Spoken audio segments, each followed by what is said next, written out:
Oke, Assalamualaikum warahmatullahi wabarakatuh. Selamat pagi.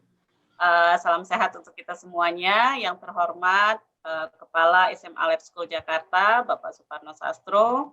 Yang terhormat Ibu Rinawati, Wakil Akademik SMA Lab School Jakarta. Ya, Bu. Bapak Badru, Wakil Kesiswaan SMA Lab School Jakarta. Pak Mustafal, Wakil untuk Sarana Prasarana SMA Lab School Jakarta.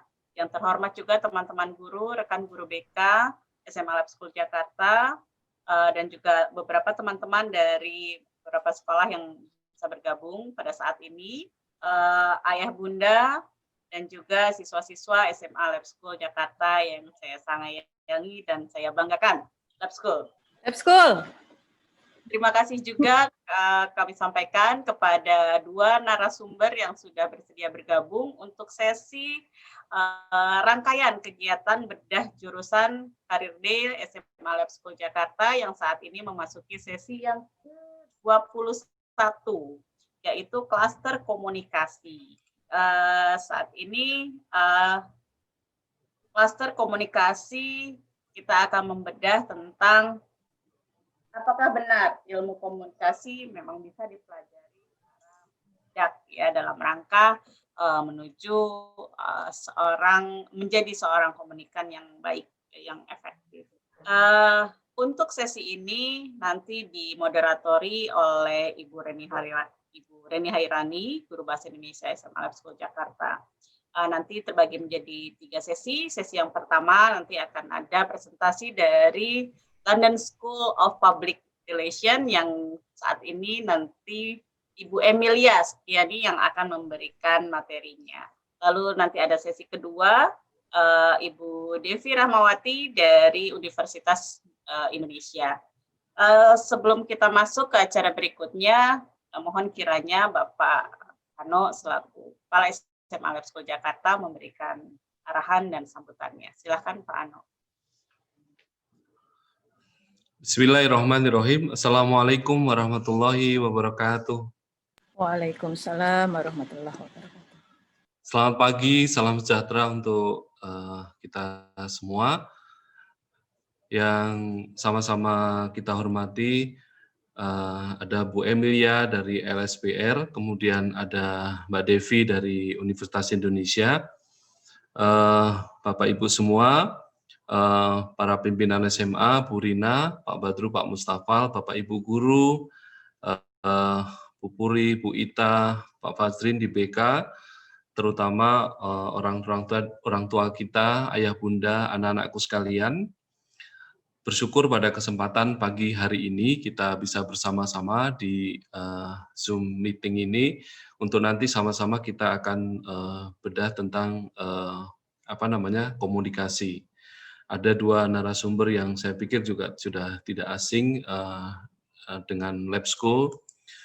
Ada Mbak Emilia Setianing Tias, saya tidak tahu manggilnya apa, tapi beliau adalah Head Communication and Head Communication Reputation Department di LSPR. Saya pikir sebagai dosen dan memang besar di bidang ini sangat mumpuni untuk kemudian membawakan hal-hal yang berkaitan dengan komunikasi.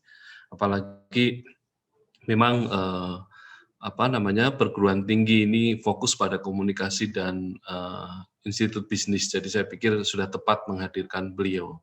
Terima kasih Mbak Emilia kesempatannya. Kemudian ada Dr. Devi. Dr. Devi, saya pikir kita juga sudah tidak asing di Lab School karena beberapa tahun kita sering ada kegiatan bersama dengan beliau. Saya lebih mengenalnya sebagai pakar komunikasi dan sosial karena dengan pengalaman beliau di Universitas Indonesia dan mengamati hal-hal yang khusus ya. Beliau pernah menjadi jurnalis, konsultan komunikasi, kemudian public relation eksekutif di pemerintahan. Saya pikir itu menjadi bekal yang luar biasa buat kita sekaligus ketemu lecturer, ketemu juga praktisi gitu ya. Nah, beliau sekarang ketua program studi dan direktur kemahasiswaan di terutama di program vokasi, dan banyak novelty yang beliau sudah hadirkan gitu ya, terutama di prodi vokasi komunikasi dan humas yang kemudian berhasil menjalankan kurikulum desainnya 321 itu. Itu beberapa hal yang barangkali saya tahu, tapi justru pada kesempatan hari ini kita akan lebih banyak membedah tentang hal-hal yang sifatnya komunikasi. Anak-anakku, seperti tadi Bu Ita sudah sampaikan, kita mau banyak belajar berkaitan dengan hal-hal yang komunikasi gitu ya, karena selalu bidang ini setiap tahun pasti ada peminatnya gitu ya. Kemudian bisa ditempuh melalui apa saja gitu ya. Kemudian bisa bagaimana cara meraihnya. Kemudian kira-kira kalau sudah selesai dari sini mau ngapain gitu ya. Nah, itu barangkali yang mungkin kita bisa eksplor lebih jauh. Seperti halnya sekarang itu di masa pandemi, banyak bidang-bidang baru yang senantiasa berkembang, tetapi bidang ini rasanya tidak ada matinya gitu. Sehingga menarik untuk kemudian kita bisa sama-sama belajar, kita perdalam lagi, oh ternyata cocok ya. Jadi apa yang kita bayangkan ternyata match dengan penjelasannya, match dengan career path-nya setelah selesai dari program ini. Nah, kalau itu sudah selesai, maka mempersiapkannya masih ada waktu. Itu saja barangkali Bu Ita. Terima kasih seluruh tim yang sudah bergabung dalam kegiatan ini, Bapak Ibu guru, orang tua, dan anak-anak semuanya. Semoga sehat selalu dan kegiatan ini membawa manfaat dan berkah buat kita semua. Terima kasih. Wabillahi taufiq wal hidayah. Assalamualaikum warahmatullahi wabarakatuh. Waalaikumsalam warahmatullahi wabarakatuh. Terima kasih Pak Ano atas pengantarnya dan juga pengarahan untuk sesi ini. Memang nanti di sesi ini kita akan mengupas tuntas insya Allah ya tentang ilmu komunikasi ya. Mungkin banyak dari kami, banyak dari siswa juga masih belum dapat gambaran yang utuh tentang komunikasi. Hanya dipikirnya komunikasi, tapi hanya menyampaikan pesan saja. Apa di balik itu dan bagaimana nanti prospeknya ke depan dari dua pakar ini, mudah-mudahan dapat ilmu yang banyak ya, dapat informasi yang banyak. Saya juga mungkin di kesempatan ini mau memberikan apresiasi nih Pak Ano dan juga teman-teman guru semuanya. Ada beberapa peserta yang diperhatikan dari sesi 1 sampai sesi ke-21 ini nggak pernah absen ternyata Pak. Ya, ini nanti akan kita perhatikan khusus, dan mungkin tadi pembicaraan dengan Pak Fajrin bisa dapat apresiasi ya untuk anak-anak ini gitu ya, karena kebetulan anak-anak kelas 10 Pak. Kelas 10 ya. Ya, jadi insya Allah apa yang menjadi tujuan kita membedah jurusan ini juga nyampe ke mereka, bahwa untuk tahu segala sesuatu tidak hanya lingkup kecilnya saja, tapi di kelas 10 mereka ingin tahu semuanya, dan mudah-mudahan nanti kelas 2 sudah semakin mengerucut, dan insya Allah di kelas 3 mereka sudah bisa membuat keputusan yang paling tepat buat mereka. Terima kasih ada yang di kelas 10 yang sudah bergabung, terima kasih kakak kelas 11 dan kakak 12 yang memang mungkin sesi ini perlu penguatan terhadap pilihan jurusannya. Oke, selanjutnya kita akan masuk ke sesi presentasi yang akan dipandu oleh Ibu Reni Hairani, Guru Bahasa Indonesia SMA Lab School Jakarta. Ada sedikit quotes nih Pak, ya untuk teman-teman juga. Ketika aku berbicara, aku hanya mengulang apa yang sudah aku tahu. Tapi ketika aku mendengar, aku mungkin belajar sesuatu yang baru. Yuk sama-sama mendengar, insya Allah kita mendapatkan ilmu yang baru yang bermanfaat dan berkah buat kita. Monggo silakan Bu Reni. Amin ya robbal alamin. Makasih Bu Ita. Selamat pagi Bapak Ibu semuanya. Apa kabar? Sehat-sehat semuanya ya. Pak Ano mohon izin ya Pak Ano ya. Oh silakan Bu. Baik. Ya, alhamdulillah pagi ini pagi yang cerah, kita sudah berkumpul di sini. Ada berapa ini? 540 ya yang bergabung di sini. Alhamdulillah banyak sekali peminatnya ya. Semakin siang semakin ramai nanti. Dan sudah hadir bersama kita semuanya di sini ada pembicara hebat yang sudah meluangkan waktunya dari jauh-jauh hari ya Bu Ita ya. Sudah hadir di Lab School di rangkaian Career Day kita hari ini yang ke-21 Selasa 15 Desember 2020. Wah, ini jadi Career Day yang terpanjang dan terkeren sepanjang hidup Lab School nih kayaknya ya. Apalagi pembicara-pembicara yang hadir juga memang kompeten di bidangnya, pakar-pakar semuanya, dan yang pasti mereka bisa mau membagi ilmunya untuk anak-anak kita di lab school, itu sudah luar biasa begitu ya. Nah, pagi ini agendanya adalah belajar komunikasi efektif, apakah benar ilmu komunikasi bisa dipelajari. Nah, ada 2 narasumber yang sudah berkenan untuk bergabung, dan semuanya cantik-cantik pasti Bu Ita, Pak Ano ya. Kita lihat semuanya di profilnya. Tadi juga sudah beberapa disebutkan oleh Bu Ita, oleh Pak Ano juga. Begitu ada nanti di sesi 1 dari London School of Public Relations, ada Ibu Emilia Setianingtyas, MIKOM. Kemudian di sesi keduanya ada Dr. Devi Rahmawati SOS M. Huma dari Universitas Indonesia, dan yang terakhir nanti ada sesi tanya jawab masing-masing 30 menit. Nah, untuk sesi pertama kami persilakan kepada Ibu Emilia Setianingtyas untuk menyiapkan presentasinya. Kalau untuk kenalan kayaknya langsung aja kali ya, biar semakin kenal, semakin dekat, semakin asyik nanti. Baik, kami persilakan kepada Ibu Emilia. Baik, selamat pagi. Selamat pagi. Selamat pagi teman-teman semuanya, teman-teman dari SMA Lab School Jakarta. Terima kasih sudah mengundang LSPR bisa sharing di sini, dan hari ini saya akan sharing mengenai karir di bidang komunikasi. Nah, sudah terlihatkah materi saya? Sudah, Ibu. Sudah, oke. Baik, tak kenal maka kata sayang. Assalamualaikum warahmatullahi wabarakatuh. Selamat pagi semuanya. Perkenalkan, saya Emilia Setianingtyas. Saya selaku Head Communication Reputation Department dari LSPR Communication and Business Institute. Jadi saya di bidang atau di Departemen Humas LSPR. Kemudian latar belakang edukasi saya S1 dan S2 komunikasi di LSPR juga. Kemudian saya juga memiliki pengalaman, yaitu di bidang, saya merupakan lecturer atau dosen di bidang komunikasi. Saya juga ada latar belakang corporate communication, strategic issues management. Kemudian saya juga expert, nggak terlalu expert sih, maksudnya saya juga menguasai dan belajar mengenai bagaimana menjadi MC dan public speaking and presentation skills. Baik. Selanjutnya adalah bagaimana mengenai karir di bidang komunikasi dan bisnis. Pasti teman-teman SMA Lab School ada yang galau, belum tahu mengenai komunikasi itu seperti apa, seluk-beluknya atau intisarinya, dan bagaimana nanti profesinya sebagai dan lain-lain. Next, nah kuliah ngambil jurusan apa ya? Ini pasti pertanyaan yang muncul ketika sudah masuki SMA kelas 1, kelas 2, dan kelas 3 apalagi. Yang paling penting adalah kita harus memikirkan, teman-teman sekalian harus memikirkan masa depan, karena apapun yang kalian pilih itu akan menentukan masa depan kalian nantinya. Yang pertama, memang harus evaluasi kemampuan diri. Jadi pertama riset dulu atau evaluasi dulu dari diri sendiri.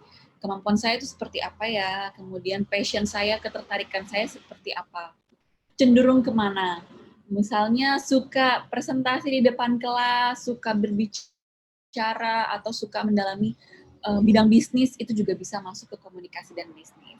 Kemudian yang kedua, tentukan karir idaman. Kira-kira kamu mau berkarir di bidang apa? Misalnya berkarir di, kalau sekarang kan lagi ngehitsnya e-commerce gitu ya, atau mau jadi entrepreneur, menjadi pengusaha, pengen membuat startup, itu juga bisa. Jadi tentukan dulu nih kira-kira nanti masa depan kamu mau jadi apa. Karena ada penelitian bahwa, jadi ada di buku The Secret namanya, ketika kita meyakini sesuatu, maka universe akan mensupport keyakinan kita. Jadi makanya kita kalau berdoa itu harus yang positif gitu, harus berusaha, makanya kita harus tentukan visi kita nih apa, menjadi karir apa.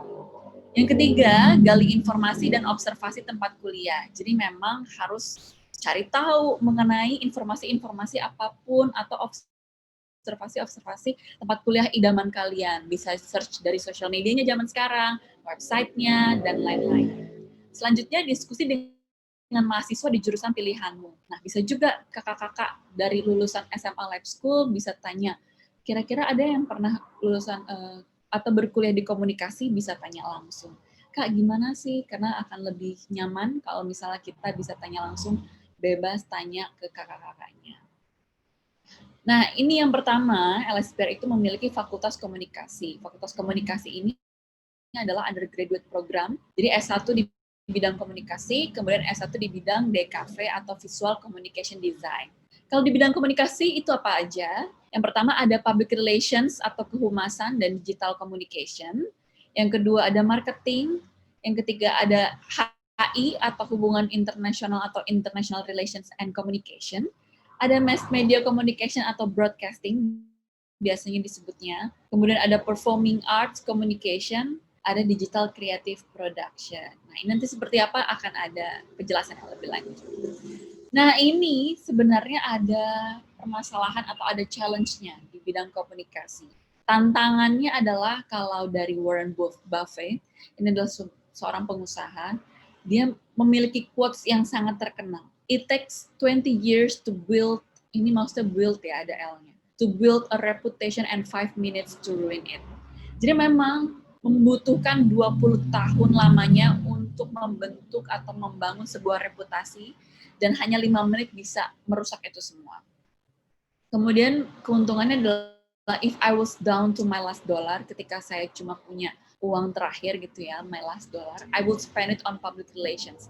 Bill Gates, chairman dari Microsoft, menyampaikan kalau misalnya dia punya uang terakhirnya dia akan keluarkan dan spending itu untuk public relations atau kehumasan. Kenapa? Karena kehumasan itu terkait dengan reputasi. Nah, contohnya adalah kegiatan PR atau public relations. Saat pandemik seperti ini, contohnya ada PR program dari Gojek. Gojek kan sangat dekat dengan kehidupan kita ya. Ini ada programnya adalah J3K, cara aman hidup nyaman Gojek. Jadi aman tanpa kontak, aman sekat pelindung ketika naik go-kart, kemudian aman segala pengaman ketika mengkonsumsi dari GoFood. Jadi stay healthy, stay hygienic, stay protected. Let's be safe together, J3K. Ini salah satu program kehumasan. Jadi memang diinformasikan kepada internal, diinformasikan kepada staff, diinformasikan kepada customer juga. Untuk apa? Jadi Gojek ini menggambarkan bahwa Gojek ini memang higienis dan paham betul mengenai protokol kesehatan. Jadi jangan perlu khawatir menggunakan servis Gojek, istilahnya seperti itu yang ingin dikomunikasikan. Berikutnya, program kehumasan yang dilakukan, yang sudah dilakukan oleh Gojek adalah ini. Gojek peduli bantu lebih dari 3.000 korban banjir Jayapura, kemudian peduli kebersihan lingkungan, 200 mitra Gojek, ikuti Resik Malioboro, ini bersih-bersih maksudnya. Atasi tantangan di masa COVID-19, Gojek luncurkan 12 program kesejahteraan mitra driver. Ketiga ini adalah program-program PR. Kalau yang membantu korban, itu CSA, programnya. Corporate Social Responsibility, tanggung jawab perusahaan. Ketika perusahaan memiliki tanggung jawab, ia akan membantu orang-orang sekitar, masyarakat. Kemudian ini juga peduli kebersihan, peduli lingkungan. Jadi Gojek juga ikut membantu membersihkan Malioboro atau pusat wisata di Yogyakarta. Gojek juga luncurkan 12 program kesejahteraan mitra driver. Jadi Gojek itu paham betul mengenai pentingnya kita mengapresiasi staff kita sendiri ya, karena driver adalah staff Gojek itu sendiri. Jadi diapresiasi dan membuat 12 program kesejahteraan mitra driver. Untuk apa semua ini? Untuk reputasi Gojek. Jadi ketika Gojek membantu masyarakat, Gojek membantu atau peduli lingkungan, Gojek membantu terhadap staffnya, jadi semua itu dari staff dan customer dan dari masyarakat akan mendukung keberlangsungan Gojek. Gitu. Jadi mikir bahwa mereka akan memiliki sudut pandang bahwa Gojek adalah perusahaan yang memang memiliki tanggung jawab sosial yang baik. Public Relations and Digital Communication. Nah, ini untuk digital. New logo launching, Airbnb. Airbnb, tahu ya, ini konsepnya adalah ketika orang memiliki space atau rumah atau villa yang ingin disewakan, kemudian disewakan melalui Airbnb atau aplikasi. Nah, ini ketika logo baru di launching, mereka presentasi dan dijelaskan. Ini seperti ini. Kemudian social awareness and care. Fight Ebola together we can do more. Nah, ketika ini Google membuat aplikasi atau platform donasi untuk melawan Ebola. Jadi for every $1 you give, Google will give $2. Selanjutnya adalah press conference. Nah, ketika public relation itu sering atau akrab dengan kegiatan press conference ya. bicara di depan publik, kemudian mengundang media. Nah, ini contohnya, ini ada petingginya, ada pemimpinnya dari Astra menjelaskan mengenai Gaikindo Indonesia International Auto Show dan sebagainya. Ini adalah contoh kegiatan kehumasan dan digital communication. Nah, bagaimana public relations itu bekerja di bidang digital? Contohnya ini, Garuda Indonesia Safety Flight Digital Video membuat videonya bagaimana caranya dalam mengkomunikasikan menggunakan safety belt yang aman, bagaimana nanti menggunakan masker ketika ada emergency things, bagaimana kita harus paham betul mengikuti lampu-lampu yang nyala ketika untuk keluar dari pintu exit dan sebagainya, emergency exit. Nah, selanjutnya juga refresh and update safety flight digital video. Ini safety flight digital video yang sebelumnya, kemudian diupdate sehingga menarik, membuat orang itu mau mendengar dan mau menyaksikan. Karena kan safety flight itu sangat penting ya, safety flight procedure, karena mengenai keselamatan. Jadi memang ini digital, bagaimana mengkomunikasikan program kita, bagaimana mengkomunikasikan mengenai prosedur, jadi kita harus berpikir secara kreatif. Nah, itu adalah PR. Apa saja yang dipelajari di PR? Di PR itu kita belajar creative PR and publicity. Jadi bagaimana secara kreatif membuat program PR, kemudian bagaimana menulis dalam PR, writing for PR. Karena menulis ini dalam artian bukan hanya menulis biasa, tapi kita harus bercerita, storytelling, atau bisa menginformasikan apa yang penting diinformasikan. Jadi melalui tulisan. Kemudian media handling. Media handling ini juga bekerja sama dengan media, karena PR dekat dengan media.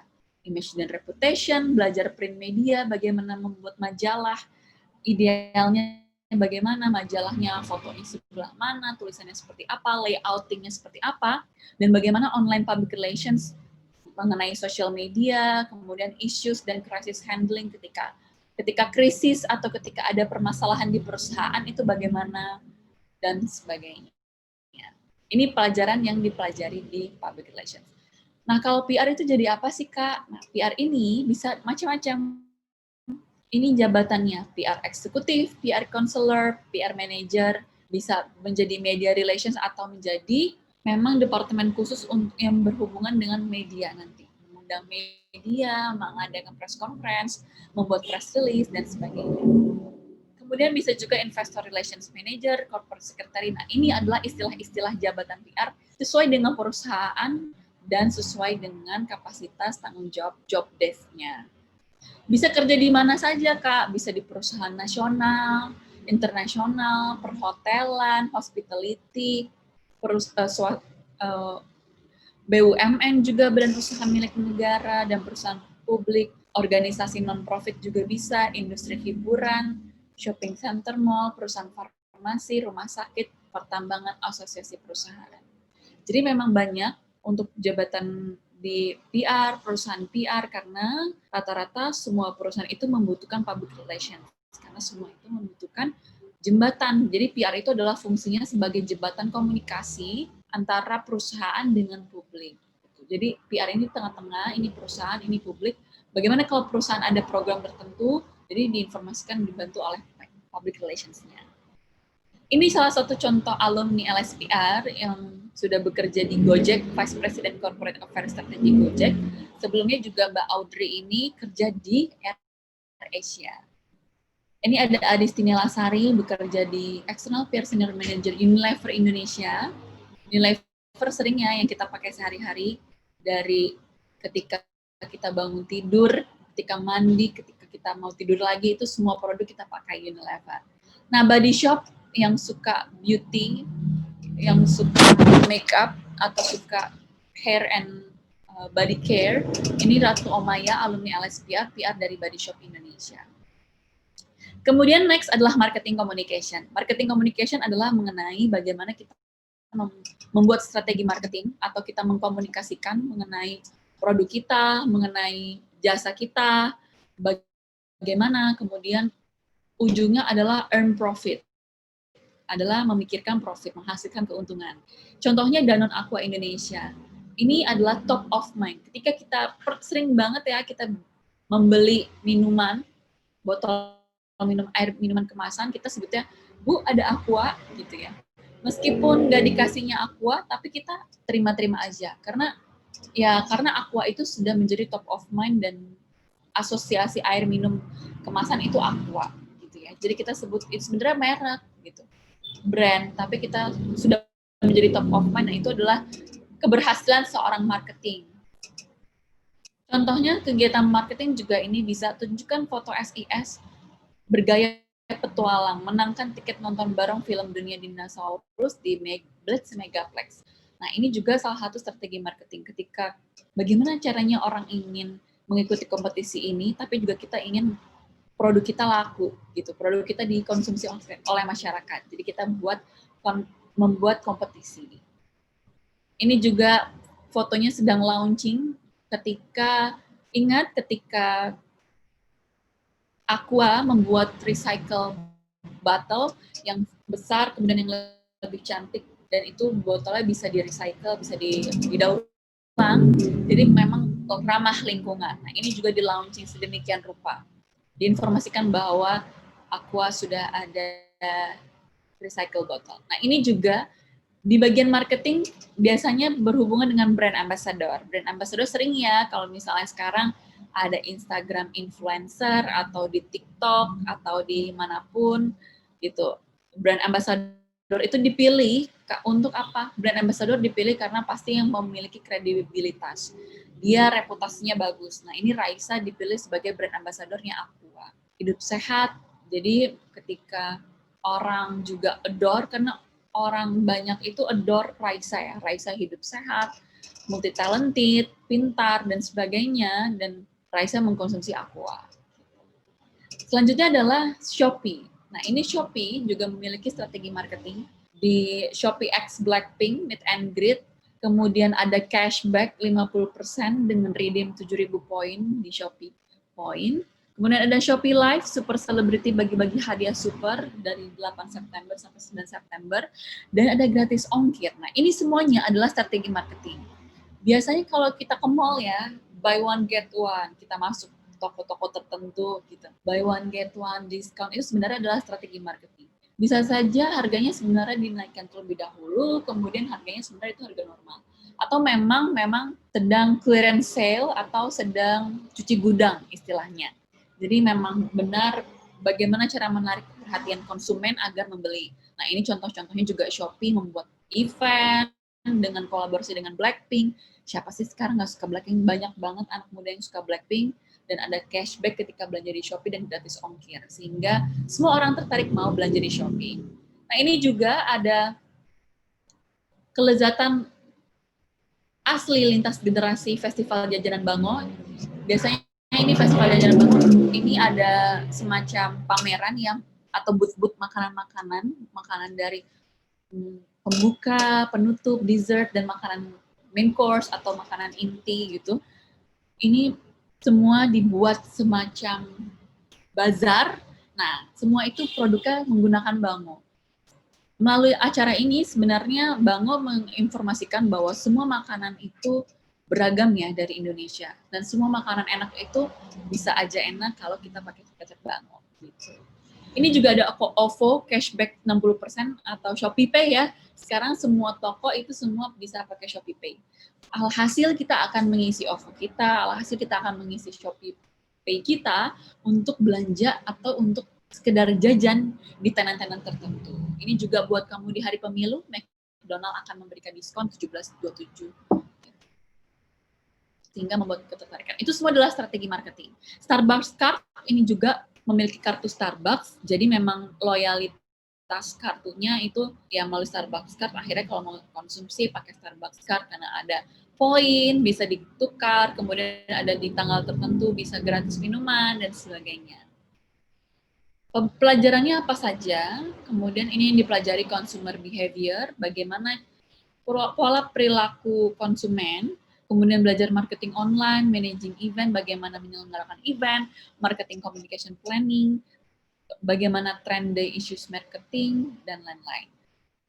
Bisa bekerja di perusahaan apa saja, bisa bekerja di perusahaan hotel, hospitality, automobiles, educational institution atau institusi pendidikan, bisa di radio, bisa di televisi, bisa di majalah, di koran, di bagian marketingnya, di service industry, gym, fitness center, beauty shops, healthcare facilities, rumah sakit, real estate.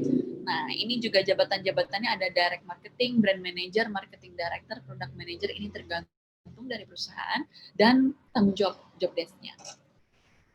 Kemudian ini adalah alumni kita, namanya Kak Fresi. Kak Fresi ini adalah Vice President dari Brand and Communication Coinworks. Selanjutnya adalah hubungan internasional. Siapa yang suka atau memiliki impian menjadi diplomat? Nah, dalam hal atau bekerja di Kementerian Luar Negeri. Nah, ini juga bisa belajar di sini. Bagaimana caranya kita berkomunikasi dengan negara lain, apa sih yang dipelajari? Nah, contohnya ini, karena misalnya kalian bekerja di perusahaan ini semua ya, atau di perusahaan salah satu perusahaan yang ada di logonya. Jadi, misalnya kalian bekerja di IKEA. IKEA itu dari Sweden. Nah, bagaimana caranya ketika IKEA ingin buka tokonya baru di Jakarta atau buka tokonya di luar Jakarta, berarti kan harus ada informasi-informasi tertentu dari pusat, dari Swedennya harus menginformasikan apa nih ke Jakarta, rules and regulations-nya apa. McDonald's dari USA, Indomie dari Indonesia, Uniqlo dari Jepang, Samsung dari Korea, Carrefour dari Prancis. Nah, ini juga ada organisasi non-profit, UNICEF, ada PBB United Nations, ada Plan Internasional, ada WHO, dan WWF. Kalian bisa bekerja di sini semua, karena ini adalah multinasional atau perusahaan internasional. Ini dipelajari apa sih? Kita belajar negosiasi dan meditasi. Ketika bekerja sama dengan perusahaan luar negeri, ketika kita ingin mengkomunikasikan dengan institusi luar negeri, pasti kita ada negosiasi dan mediasi. Kemudian kita juga harus belajar mengenai international law, mengenai kebijakan atau hukum-hukum internasional. Nah, ini perusahaannya ada konsulat, organisasi profit, bisa jadi diplomat, mediator, export manager, juru bicara, konsultan internasional, ini juga bisa. Ini contohnya alumni kita, Kak Rian Fatoni, diplomat Kementerian Luar Negeri. Ada juga Kak Angki. Kak Angki ini sebenarnya juga dia entrepreneur, CEO Disable Enterprise. Kak Angki adalah disable, yaitu mengalami kesulitan mendengar, tapi Kak Angki sangat luar biasa, memiliki banyak pengalaman dan awards-nya banyak, achievement-nya banyak. Beliau juga staf khusus milenial Presiden Jokowi bidang disabilitas. Selanjutnya adalah mass media communication seperti atau broadcasting.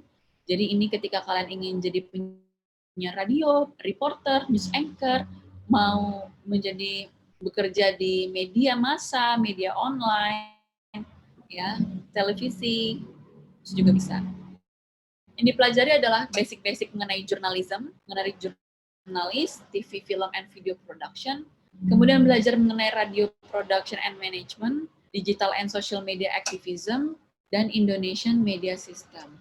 Writing, reporting, belajar menulis, belajar bagaimana melaporkan dari lapangan, melaporkan dari jalanan mana gitu ya, terlihat ada kemacetan dan sebagainya. Nah, itu bagaimana cara mengkomunikasikan, karena kan itu sebenarnya cara mendadak, kemudian bagaimana bisa menceritakan tentang kondisi yang saat ini gitu.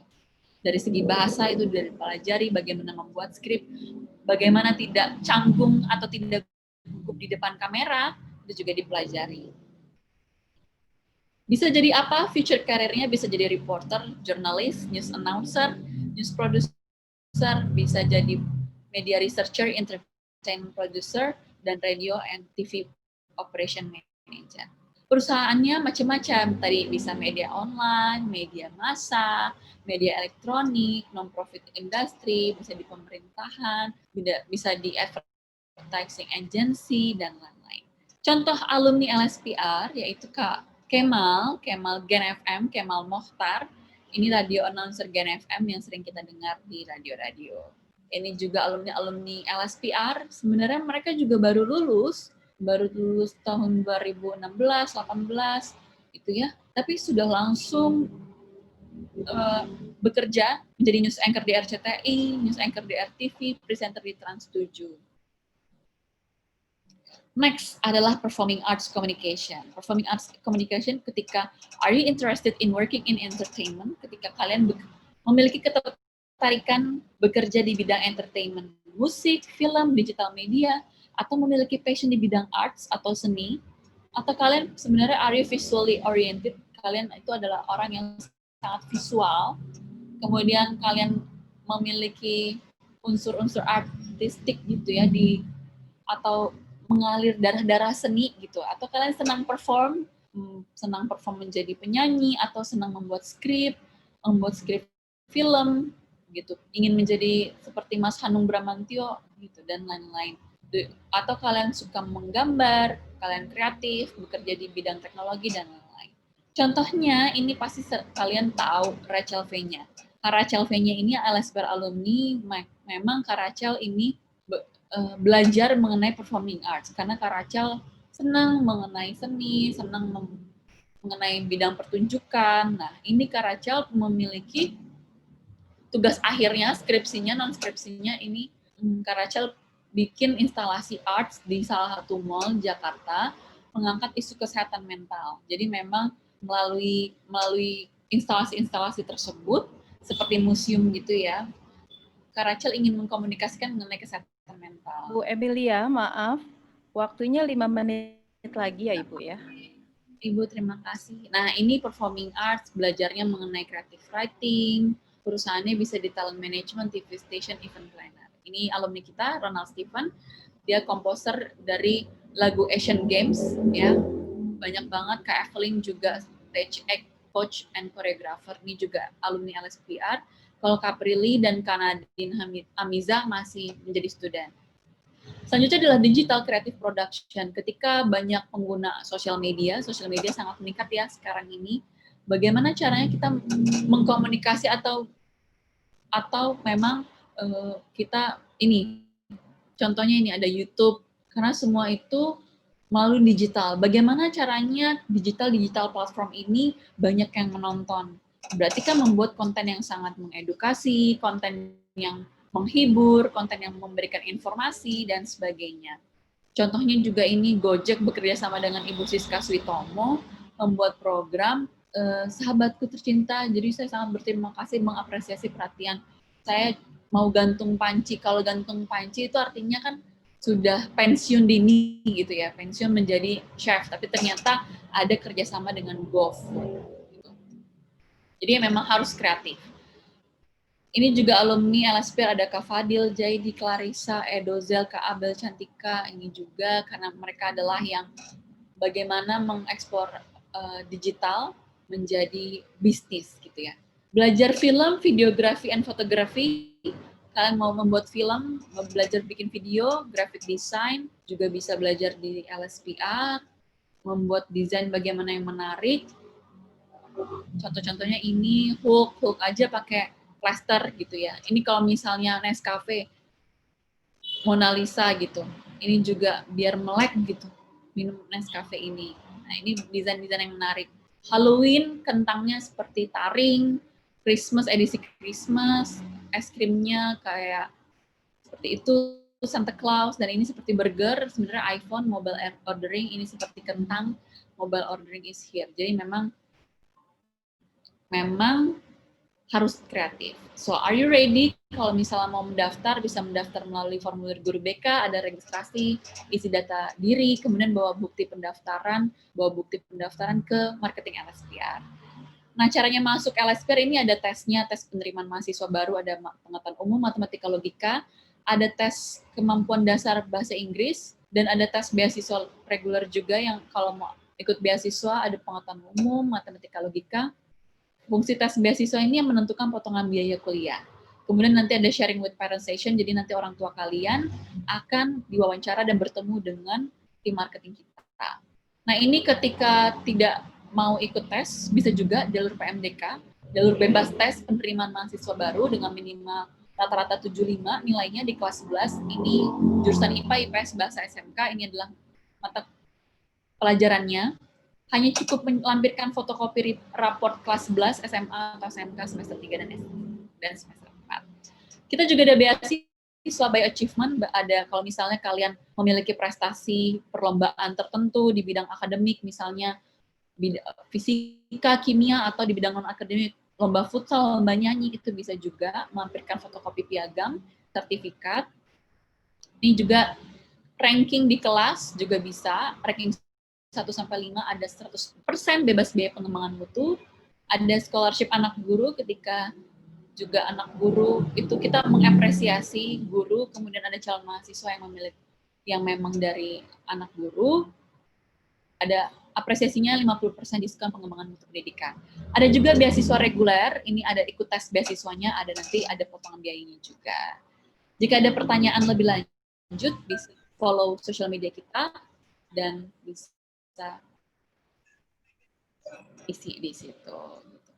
Gitu. Demikian presentasi dari saya mengenai Career in Communication. Berikut ini mohon izin Ibu ada link yang perlu disampaikan. Baik, silakan Ibu Emilia. Teman-teman yang hadir hari ini boleh sekali data hadir, kemudian kita membutuhkan brosur, ada linknya juga. Kemudian kalau mau kontak LSPR, ada link LSPR kontaknya juga di situ. Terima kasih banyak untuk kesempatannya. Untuk hari ini demikian presentasi saya. Arif, ini gimana caranya? Baik, terima kasih Ibu Emilia. Ada iklan sedikit tadi ya. Oh, iya. Terima kasih Ibu Emilia untuk presentasinya. Banyak sekali yang kita dapatkan selama 30 menit tadi. Pertanyaannya nanti disimpan dulu di bagian akhir ya Ibu Emilia. Boleh Ibu, terima kasih. Kita lanjutkan ke pembicara kita yang berikutnya, kedua dari Universitas Indonesia. Ada Ibu Devi. Ibu Devi apa kabar? Sudah siap? Siap. Oh siap, baik. Mantap. Nah, Ibu Devi ini pembicara kita yang kedua, 30 menit ke depan akan ada presentasi dari Ibu Devi tentang masih dengan topik yang sama, belajar komunikasi efektif, apakah benar ilmu komunikasi bisa dipelajari. Nah, Ibu Devi ini sudah sangat akrab ya dengan Lab School, berkali-kali diundang, berkali-kali bisa hadir juga, alhamdulillah. Kemudian, nah katanya sih sama ya dengan Ibu Emilia tadi, tak kenal maka tak sayang. Kayaknya akan lebih baik kalau Bu Devi langsung memperkenalkan dirinya deh kepada anak-anak dan kepada tamu yang hadir hari ini. Silakan Bu Devi. Ya, terima kasih Ibu. Mohon izin, saya juga menampilkan sedikit materi, tapi nanti mungkin kita akan lebih banyak diskusi agar mungkin adik-adik nanti bisa mengeksplorasi lebih banyak karena tadi Mbak Emilia yang cantik sudah menjelaskan banyak hal dengan sangat baik. Jadi saya berterima kasih karena sudah dimulai dengan sangat baik oleh beliau. Oke, kalau siapa saya mungkin tidak terlalu penting karena yang paling penting sekarang adalah bagaimana adik-adik bisa semakin yakin untuk bisa mungkin memilih komunikasi menjadi salah satu cara adik-adik untuk mendesain, merancang masa depan yang bahagia bagi kehidupan adik-adik di masa datang. Kalau saya nanti adik-adik cari saja di Google, nanti ada banyak hal tentang saya. Di luar ini nanti silahkan kalau ingin diskusi tentang hal-hal lain, baik itu soal komunikasi ataupun soal UI dan sebagainya, mangga dengan senang hati saya akan membantu. Terima kasih. Yang saya muliakan tentu saja Bapak Kepala Sekolah, Bapak Ibu Guru, semuanya yang sudah berjuang mengawal mendadak PJJ ini dengan sangat baik. Kami di universitas tentu saja sangat berterima kasih atas kerja keras Bapak Ibu semua, karena tanpa kerja ikhlas, kerja cerdas Bapak dan Ibu, tentu kami di kampus, di UI misalnya, tidak akan berbahagia ketika menerima siswa-siswa yang hebat, yang salah satunya dilahirkan di Kawah Chandra di Muka seperti Lab School, yang menjadi salah satu pemasok besar para calon mahasiswa kami di UI. Jadi saya doakan semoga tahun 2021 adik-adik yang ada di sini kita bisa bertemu kembali sebagai keluarga besar Yellow Jacket Family. Oke, kalau terkait dengan tema soal karir komunikasi. Nah, mungkin saya akan memulai bertanya sebenarnya. Menurut adik-adik, apa sih harta terbesar yang harus dimiliki oleh seorang manusia? Mungkin ada yang jawab, wah mobil gitu misalnya. Atau ada yang jawab, waduh punya pulau gitu. Nggak cukup lagi, sekarang orang udah bisa, kalau di Amerika orang sudah punya angan-angan untuk pindah ke Mars, kalau perlu punya planet gitu ya. Nah faktanya sebenarnya harta terbesar manusia itu adalah hanya dua hal. Yaitu pertama adalah kesehatan, kedua adalah kepercayaan. Karena mau Anda punya duit 2 triliun, tapi kalau kemudian Anda ada di UGD, tidak akan ada artinya, gitu ya. Tapi Anda belum punya uang 2 triliun, tapi Anda punya kesehatan, insya Allah 2 triliun itu adalah sesuatu yang sangat mungkin Anda peroleh. Dan yang kedua adalah kepercayaan. Kenapa? Anda boleh sehat, Anda boleh bugar, tapi orang tidak ada yang percaya dengan Anda. Sehingga kemudian Anda tidak bisa mendapatkan pekerjaan, Anda tidak mendapatkan reputasi, kalau tadi Mbak Emilia mengatakan soal reputasi dan sebagainya. Jadi ada dua hal ini. Dan apa hubungannya dengan komunikasi? Komunikasi berhubungan dengan faktor kedua, yaitu kepercayaan, yang menjadi salah satu dari dua harta terbesar yang harusnya menjadi milik setiap manusia, dimanapun itu, latar belakangnya apapun itu, dari negara manapun.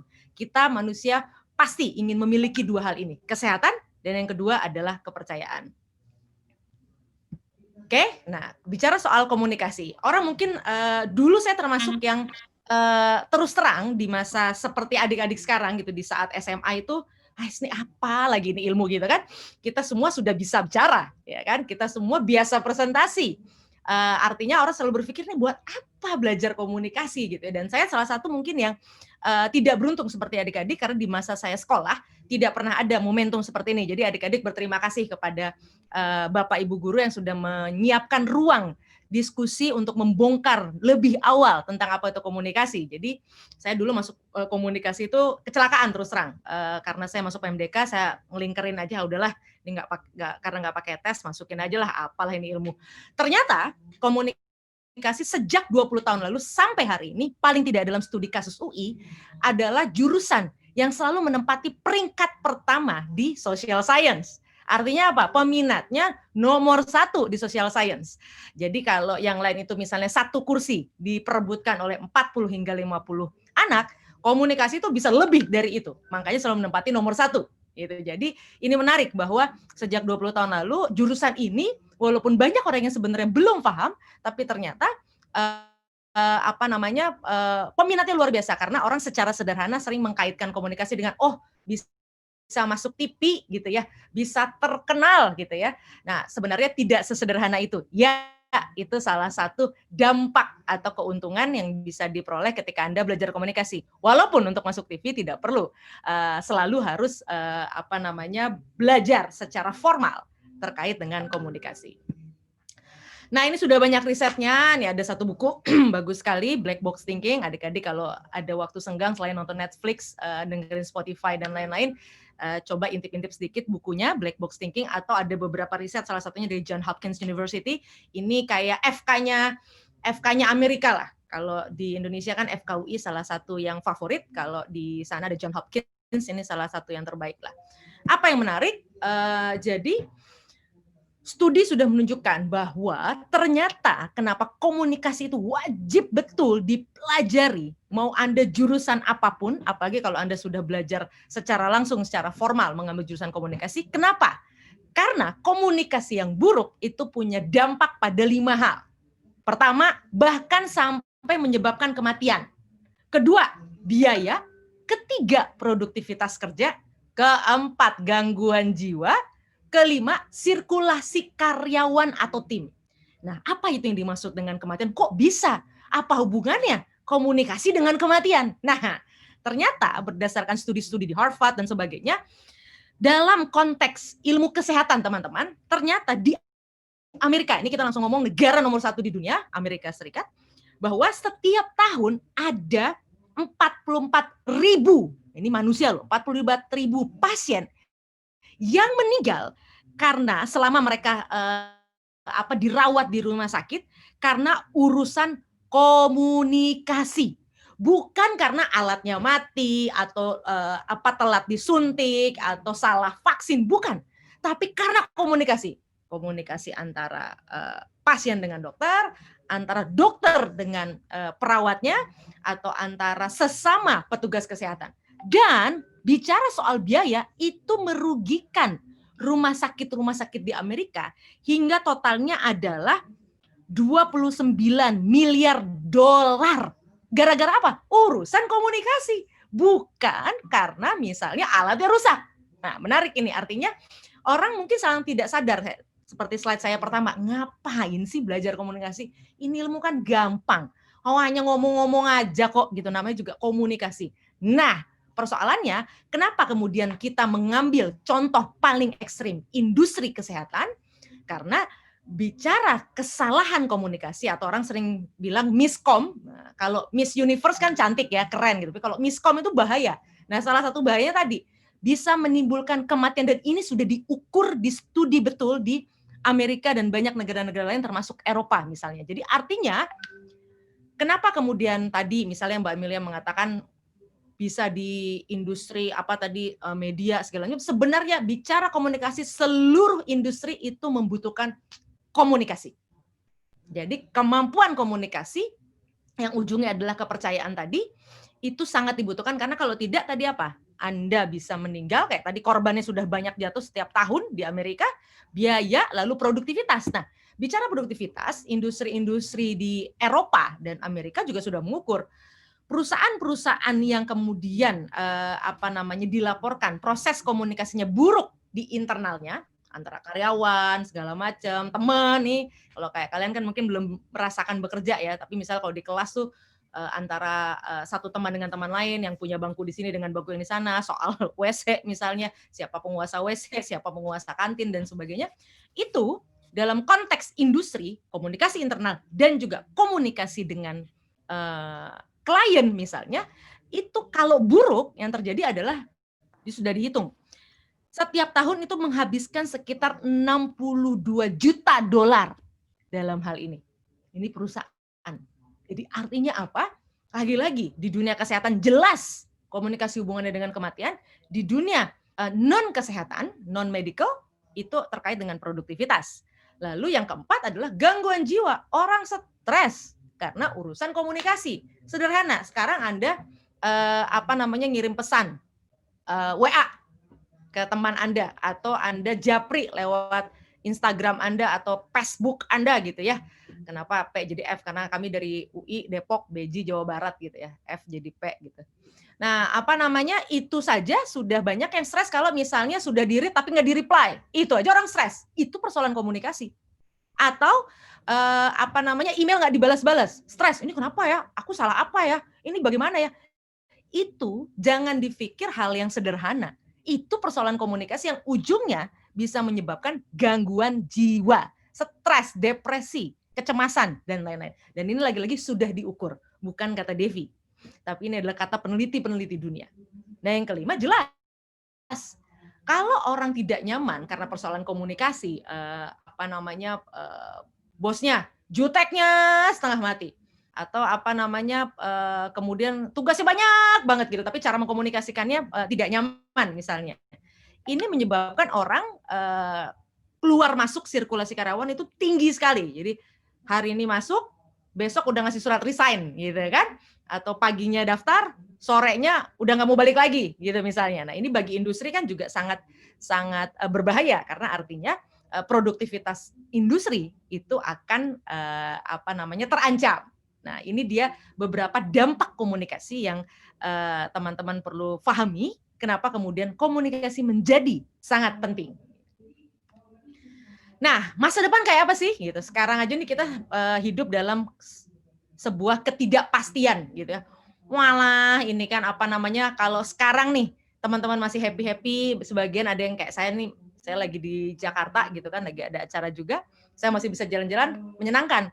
Anda tahu dari mulai kemarin Jerman, Inggris, semua sekarang shutdown kembali. Bayangkan lockdown kembali.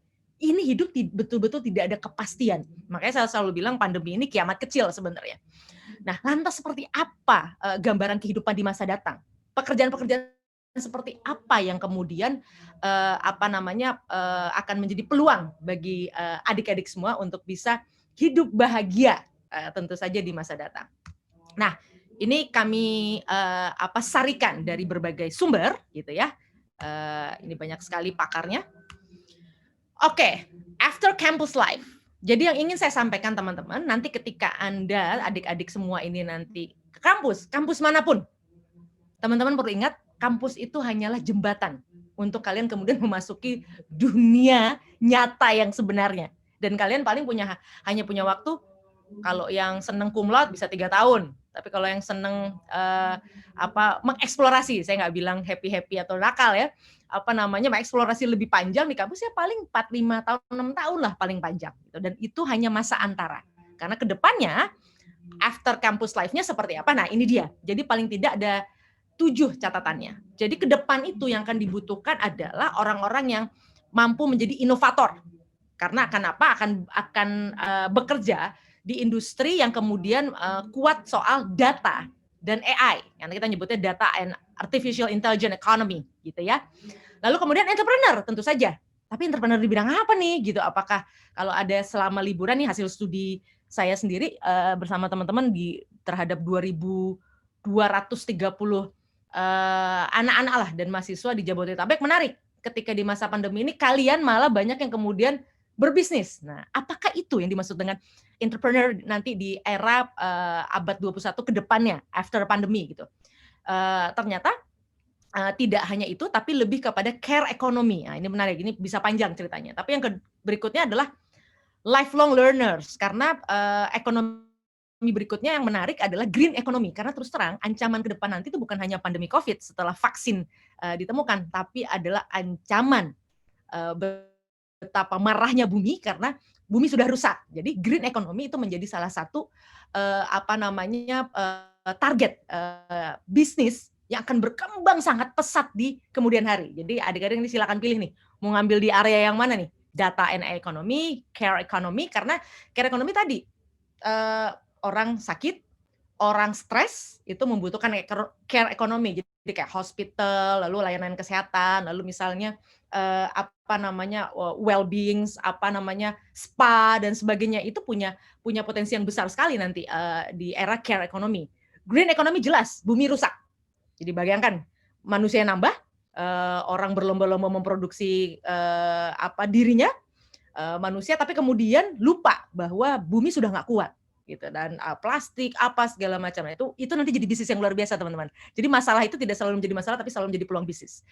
Lalu yang kedua adalah people and culture. Nah ini menjadi menarik karena bagaimanapun juga manusia nanti ke depan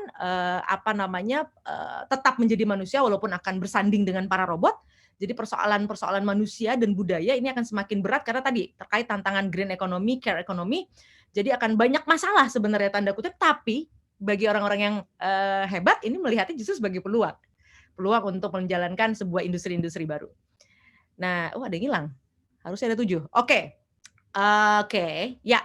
Di UI, nanti saya cari slide-nya ya teman-teman. Apa intinya adalah, ini salah satunya harusnya ada 7 nih. Saya mohon maaf nih, kepotong ini saya.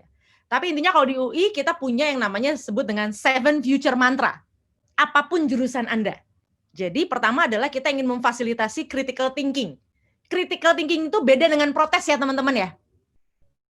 Kritis itu bukan protes. Jadi kalau ada hidup netizen yang protes terus gitu, orang nggak pakai bedak diprotesin, orang bedaknya ketebalan diprotesin, bukan itu. Critical thinking bukan itu, tapi adalah semangat untuk selalu mencari solusi. Jadi ketika di sebuah ruangan lampunya gelap, orang-orang yang kritis adalah bukan orang-orang yang kemudian teriak, menyalahkan, wah ini siapa nih yang matiin lampu nih? Wah ini kacau nih, wah ini kiamat nih. Tidak, tapi dia kemudian berpikir kritis. Tadi ketika saya masuk, saya lihat sebelah kiri ada alarm, tapi sebelah kanan saya lihat ada charger sama ini. Nah, oke, kalau gitu ada lampu cadangan, saya akan ngambil di sana. Itu critical. Kritis, dari awal dia berdiri, kritis itu tidak harus pakai bicara teman-teman, tapi kritis terhadap situasi lingkungan. Sederhananya ketika Anda masuk sebuah ruangan, Anda langsung melakukan observasi.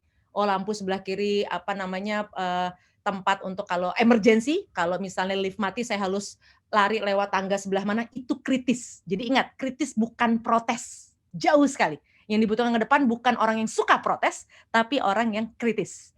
Jadi yang kedua adalah kreatif. Nah, selain kritis, kemudian kreatif. Menemukan selalu hal-hal yang baru gitu ya. Nah, T-nya type the communication and collaboration skill. Nah, komunikasi itu selalu penting. Yang berikutnya ICT. Ini suka tidak suka Anda harus belajar, tapi kalau generasi teman-teman mah aman lah, lahir sudah dengan DNA teknologi. Jadi buat kalian berpindah dari satu Facebook, ke Instagram, ke TikTok, nanti TokTok, entah apa lagi nanti ke depannya, itu sangat mudah bagi kalian.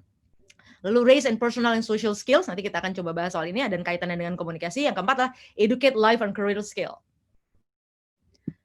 Oke, nah ini tadi critical thinking, nanti bisa dibaca sendiri, creative thinking, communication. Nah, ini kata para ahlinya, ini wajib. Nah, kenapa wajib? Nanti kita akan diskusi. Nah, ini ada life and career skills, collaboration and teamwork, personal and social skills, ICT skill. Tadi sudah dibahas. Nanti teman-teman bisa baca sendiri. Ininya seperti apa. Oke, karir komunikasi. Saya tidak akan membahas Anda jadi apa. Tapi komunikasi itu berhubungan dengan teknologi. Yang kedua berhubungan dengan trust. Kenapa? Kalau Anda mampu mengkomunikasikan diri Anda dengan baik, orang akan percaya. Sederhana. Pernah nggak Anda punya dokter yang kalau Anda bahkan belum ketemu sama dokter ini saja, baru masuk nih ke ruang pendaftaran, itu rasanya udah sembuh. Belum ketemu nih. Gitu. Nah, itu kenapa? Karena kita percaya pada orang itu. Percaya apa? Karena biasanya pasti, ini studinya di lagi-lagi dunia kesehatan. Saya sengaja ambil industri yang ekstrim sekali. Karena hubungannya tadi dengan kematian. Itu kenapa? Karena sang dokter itu pasti komunikasinya bagus. Komunikasi bagus itu kayak apa? Ramah, mendengarkan, tidak menghakimi. Dan misalnya kalau Anda sakit kayak, ya Bu ya, gimana ya? Anda itu mungkin hidupnya, ya 2 hari lagi juga udah bagus lah. Kan mengerikan ya kalau ada petugas kesehatan yang seperti itu gitu kan. Tapi kalau dia bicara, Ibu, Bapak, kita tahu hidup ini harus perlu dengan optimisme. Tuhan sudah meyakinkan kita semua bahwa sampai detik terakhir gitu kan, bahwa kita harus percaya diri. Nah, ini memang ada tantangan dalam kesehatan Bapak Ibu, tapi percayalah kalau mengikuti protokol ini ABCDE, insya Allah kesehatan akan bisa diperoleh. Misalnya demikian. Jadi trust itu penting sekali. Lalu berhubungan dengan tim yang baik, the dream team, kayak kalau film tuh Avenger, itu kan kalau komunikasinya bagus. Kan ada dalam beberapa adegan film bagaimana konflik antara para jagoan-jagoan itu kemudian membuat tim itu menjadi lemah. Nah, komunikasi itu berhubungan dengan pembentukan tim. Tes. Jadi bagaimana mengevaluasi kinerja karyawan. Nah, bayangkan kalau Anda masuk ruang tes, orangnya serem gitu kan, takut nih, pasti tesnya jelek gitu kan. Tapi kalau ngelihat orangnya senyum-senyum, santai gitu kan, tadinya mungkin Anda nggak terlalu cerdas, tapi karena Anda merasa happy ngerjainnya gitu ya, mungkin tesnya jadi lebih baik, mungkin gitu ya. Lalu berhubungan dengan time, mengelola waktu. Bicara komunikasi, ini bicara soal waktu. Nah, orang-orang komunikasi itu diajari betul bagaimana mengelola waktu. Kenapa? Karena teori-teori komunikasi itu banyak yang berhubungan dengan matematika dan fisika. Dan ada misalnya istilah yang namanya momentum, itu dari ilmu fisika. Nah, itu bicara soal waktu. Nah, jadi ada hal-hal yang tidak bisa kemudian kita lewatkan terkait dengan waktu, dan disitulah peran orang-orang komunikasi. Lalu soal training. Kemampuan komunikasi itu, orang-orang yang punya kemampuan komunikasi itu akan dipercaya untuk meningkatkan kapasitas orang lain. Karena bagaimana dia bisa meyakinkan orang lain bahwa orang itu, kamu tuh sebenarnya hebat loh. Kalau dia tidak mampu membuat orang tersebut yakin pada dirinya sendiri. Dan itu perlu komunikasi. Nggak mungkin tiba-tiba nyuruh-nyuruh, Joni, ikut pelatihan AI. Bingung, kenapa gue gitu kan? Ngapain gitu kan? Udah AI itu susah gitu. Nah, itu kan tidak sesederhana itu ketika bicara training. Anda harus bicara pada misalnya Joni tadi bahwa, John, saya lihat kamu itu adalah salah satu dari sedikit orang yang punya tingkat ketelitian yang luar biasa. Nah, kalau kamu terus memperdalam kemampuan ketelitian kamu di sebuah dunia yang sekarang akan menjadi masa depan, yaitu AI, kami yakin you're gonna be somebody in the next 2 or 3 years. Kita nggak bicara 5-10. Nah, orang kan kalau digituin senang kan, oh iya ya, wah saya mau jadi CEO nih, wah keren. Oke, saya ikut training ya, misalnya begitu. Nah, jadi terkait dengan training. Dan yang terakhir adalah terkait dengan touch, sentuhan. Nah, ini yang perlu saya sampaikan. Persaingan nanti teman-teman, kalau saya nih paling lama hidup berapa? 50 tahun lagi juga udah paling bagus gitu kan. Teman-teman nanti akan hidup di mana persaingan teman-teman itu adalah bukan lagi hanya dengan sesama manusia, tapi dengan robot. Nah, ini bahaya ini. Touch itu menjadi sesuatu yang nanti malah langka, teman-teman. Artinya apa? Robot saja sekarang ramah. Nah, Anda misalnya, mohon maaf, Anda masuk ke sebuah minimarket yang saya nggak perlu sebut mereknya ya. Selamat datang, terima kasih sudah datang ke tempat saya. Males nggak? Kalau saya sebagai orang komunikasi, orang-orang kayak begini yang pantas digantikan oleh robot. Senyum enggak, ngomongnya hanya basa-basi. Itu yang nanti kalau dalam konteks sebagai ilustrasi, industri perhotelan misalnya, hotel-hotel yang nanti semalamnya 50 juta hingga 100 juta adalah hotel-hotel yang bukan justru dilayani oleh robot. Saya beberapa kali dikirim, alhamdulillah dapat beasiswa dari Facebook misalnya, dari Google misalnya, kemudian saya harus ke beberapa negara dan itu menikmati hotel-hotel mewah secara gratis lah. Nggak usah jauh-jauh, Singapura aja waktu itu. Di hotel itu saya kalau pas minta dibawain aqua, yang datang udah bukan orang, yang datang tuh robot kayak model Star Wars gitu loh, yang kalau Star Wars apa tuh namanya saya lupa tuh, yang kayak botak-botak gitu tuh, yang gitu kan. Nah itu dia nganterin tuh, udah nggak usah jauh-jauh ke Amerika, itu di Singapura dekat sekali gitu. Nah artinya apa? Yang nanti akan mahal adalah hotel-hotel yang akan justru dilayani oleh manusia. Manusia yang apa? Yang kalau muka kita lagi bete, dia akan, hai ibu, atau misalnya ada anak kecil nangis, kenapa sayang? Ya Allah, sini. Aku punya ini loh. Tahu nggak kamu? Ayo kita main pasir yuk. Itu yang akan dicari nanti ke depannya. Orang yang punya sentuhan kemanusiaan. Yang sekarang robotnya belum ada, manusia-manusia udah kayak robot. Mohon maaf, berapa banyak di antara kita kalau misalnya kita ada di sebuah kendaraan umum atau public places, itu menegur orang. Sekarang bertemu mata saja langsung menghindar. Itu yang membuat kita semua akan digantikan dengan robot. Padahal esensinya manusia adalah sentuhan. Sentuhan itu bukan berarti nyentuh fisik ya, tapi bagaimana kita ketemu orang, minimal senyum, halo, apa kabar? Yang saya pelajari ketika saya nyantri di Inggris misalnya, saya kaget betul. Wah, kalau gambaran kita kan orang-orang yang Amerika itu, atau orang Barat gitu kan, digambarkan oleh Amerika tuh seakan-akan koboi, apa segala macam. Oh no, saya merasa mereka lebih timur dari saya. Kenapa? Bahkan kalau naik angkot, angkot di sana mau bus yang gede-gede ya. Jadi kalau saya sekolah tuh waktu itu naik bus gitu kan, turun, itu semua orang ketika turun nyapa supir ya. Thanks drive, thanks, itu minimal begitu. Itu semua orang, mau nenek-nenek, mau apa namanya remaja, mau anak kuliah kayak saya, mau siapapun pasti akan bilang thanks. Itu hebatnya. Dan saya tidak lihat itu lagi di Indonesia sekarang. Orang jangankan ngomong, menatap mata aja langsung menghindar. Dan di luar itu kalau kita misalnya mau jalan nih, terus belum sentuhan nih, sorry, tahu kita bakalan susah nih, ini mau ke kanan apa mau kiri nih gitu. Itu aja udah langsung ngomong sorry gitu. Itu selalu sorry, itu sehari itu saya bisa dengar 2000 kali orang ngomong sorry, orang ngomong thanks. Bu Devi, mohon maaf Bu Devi, 5 menit lagi ya. Ya. Nah, artinya apa?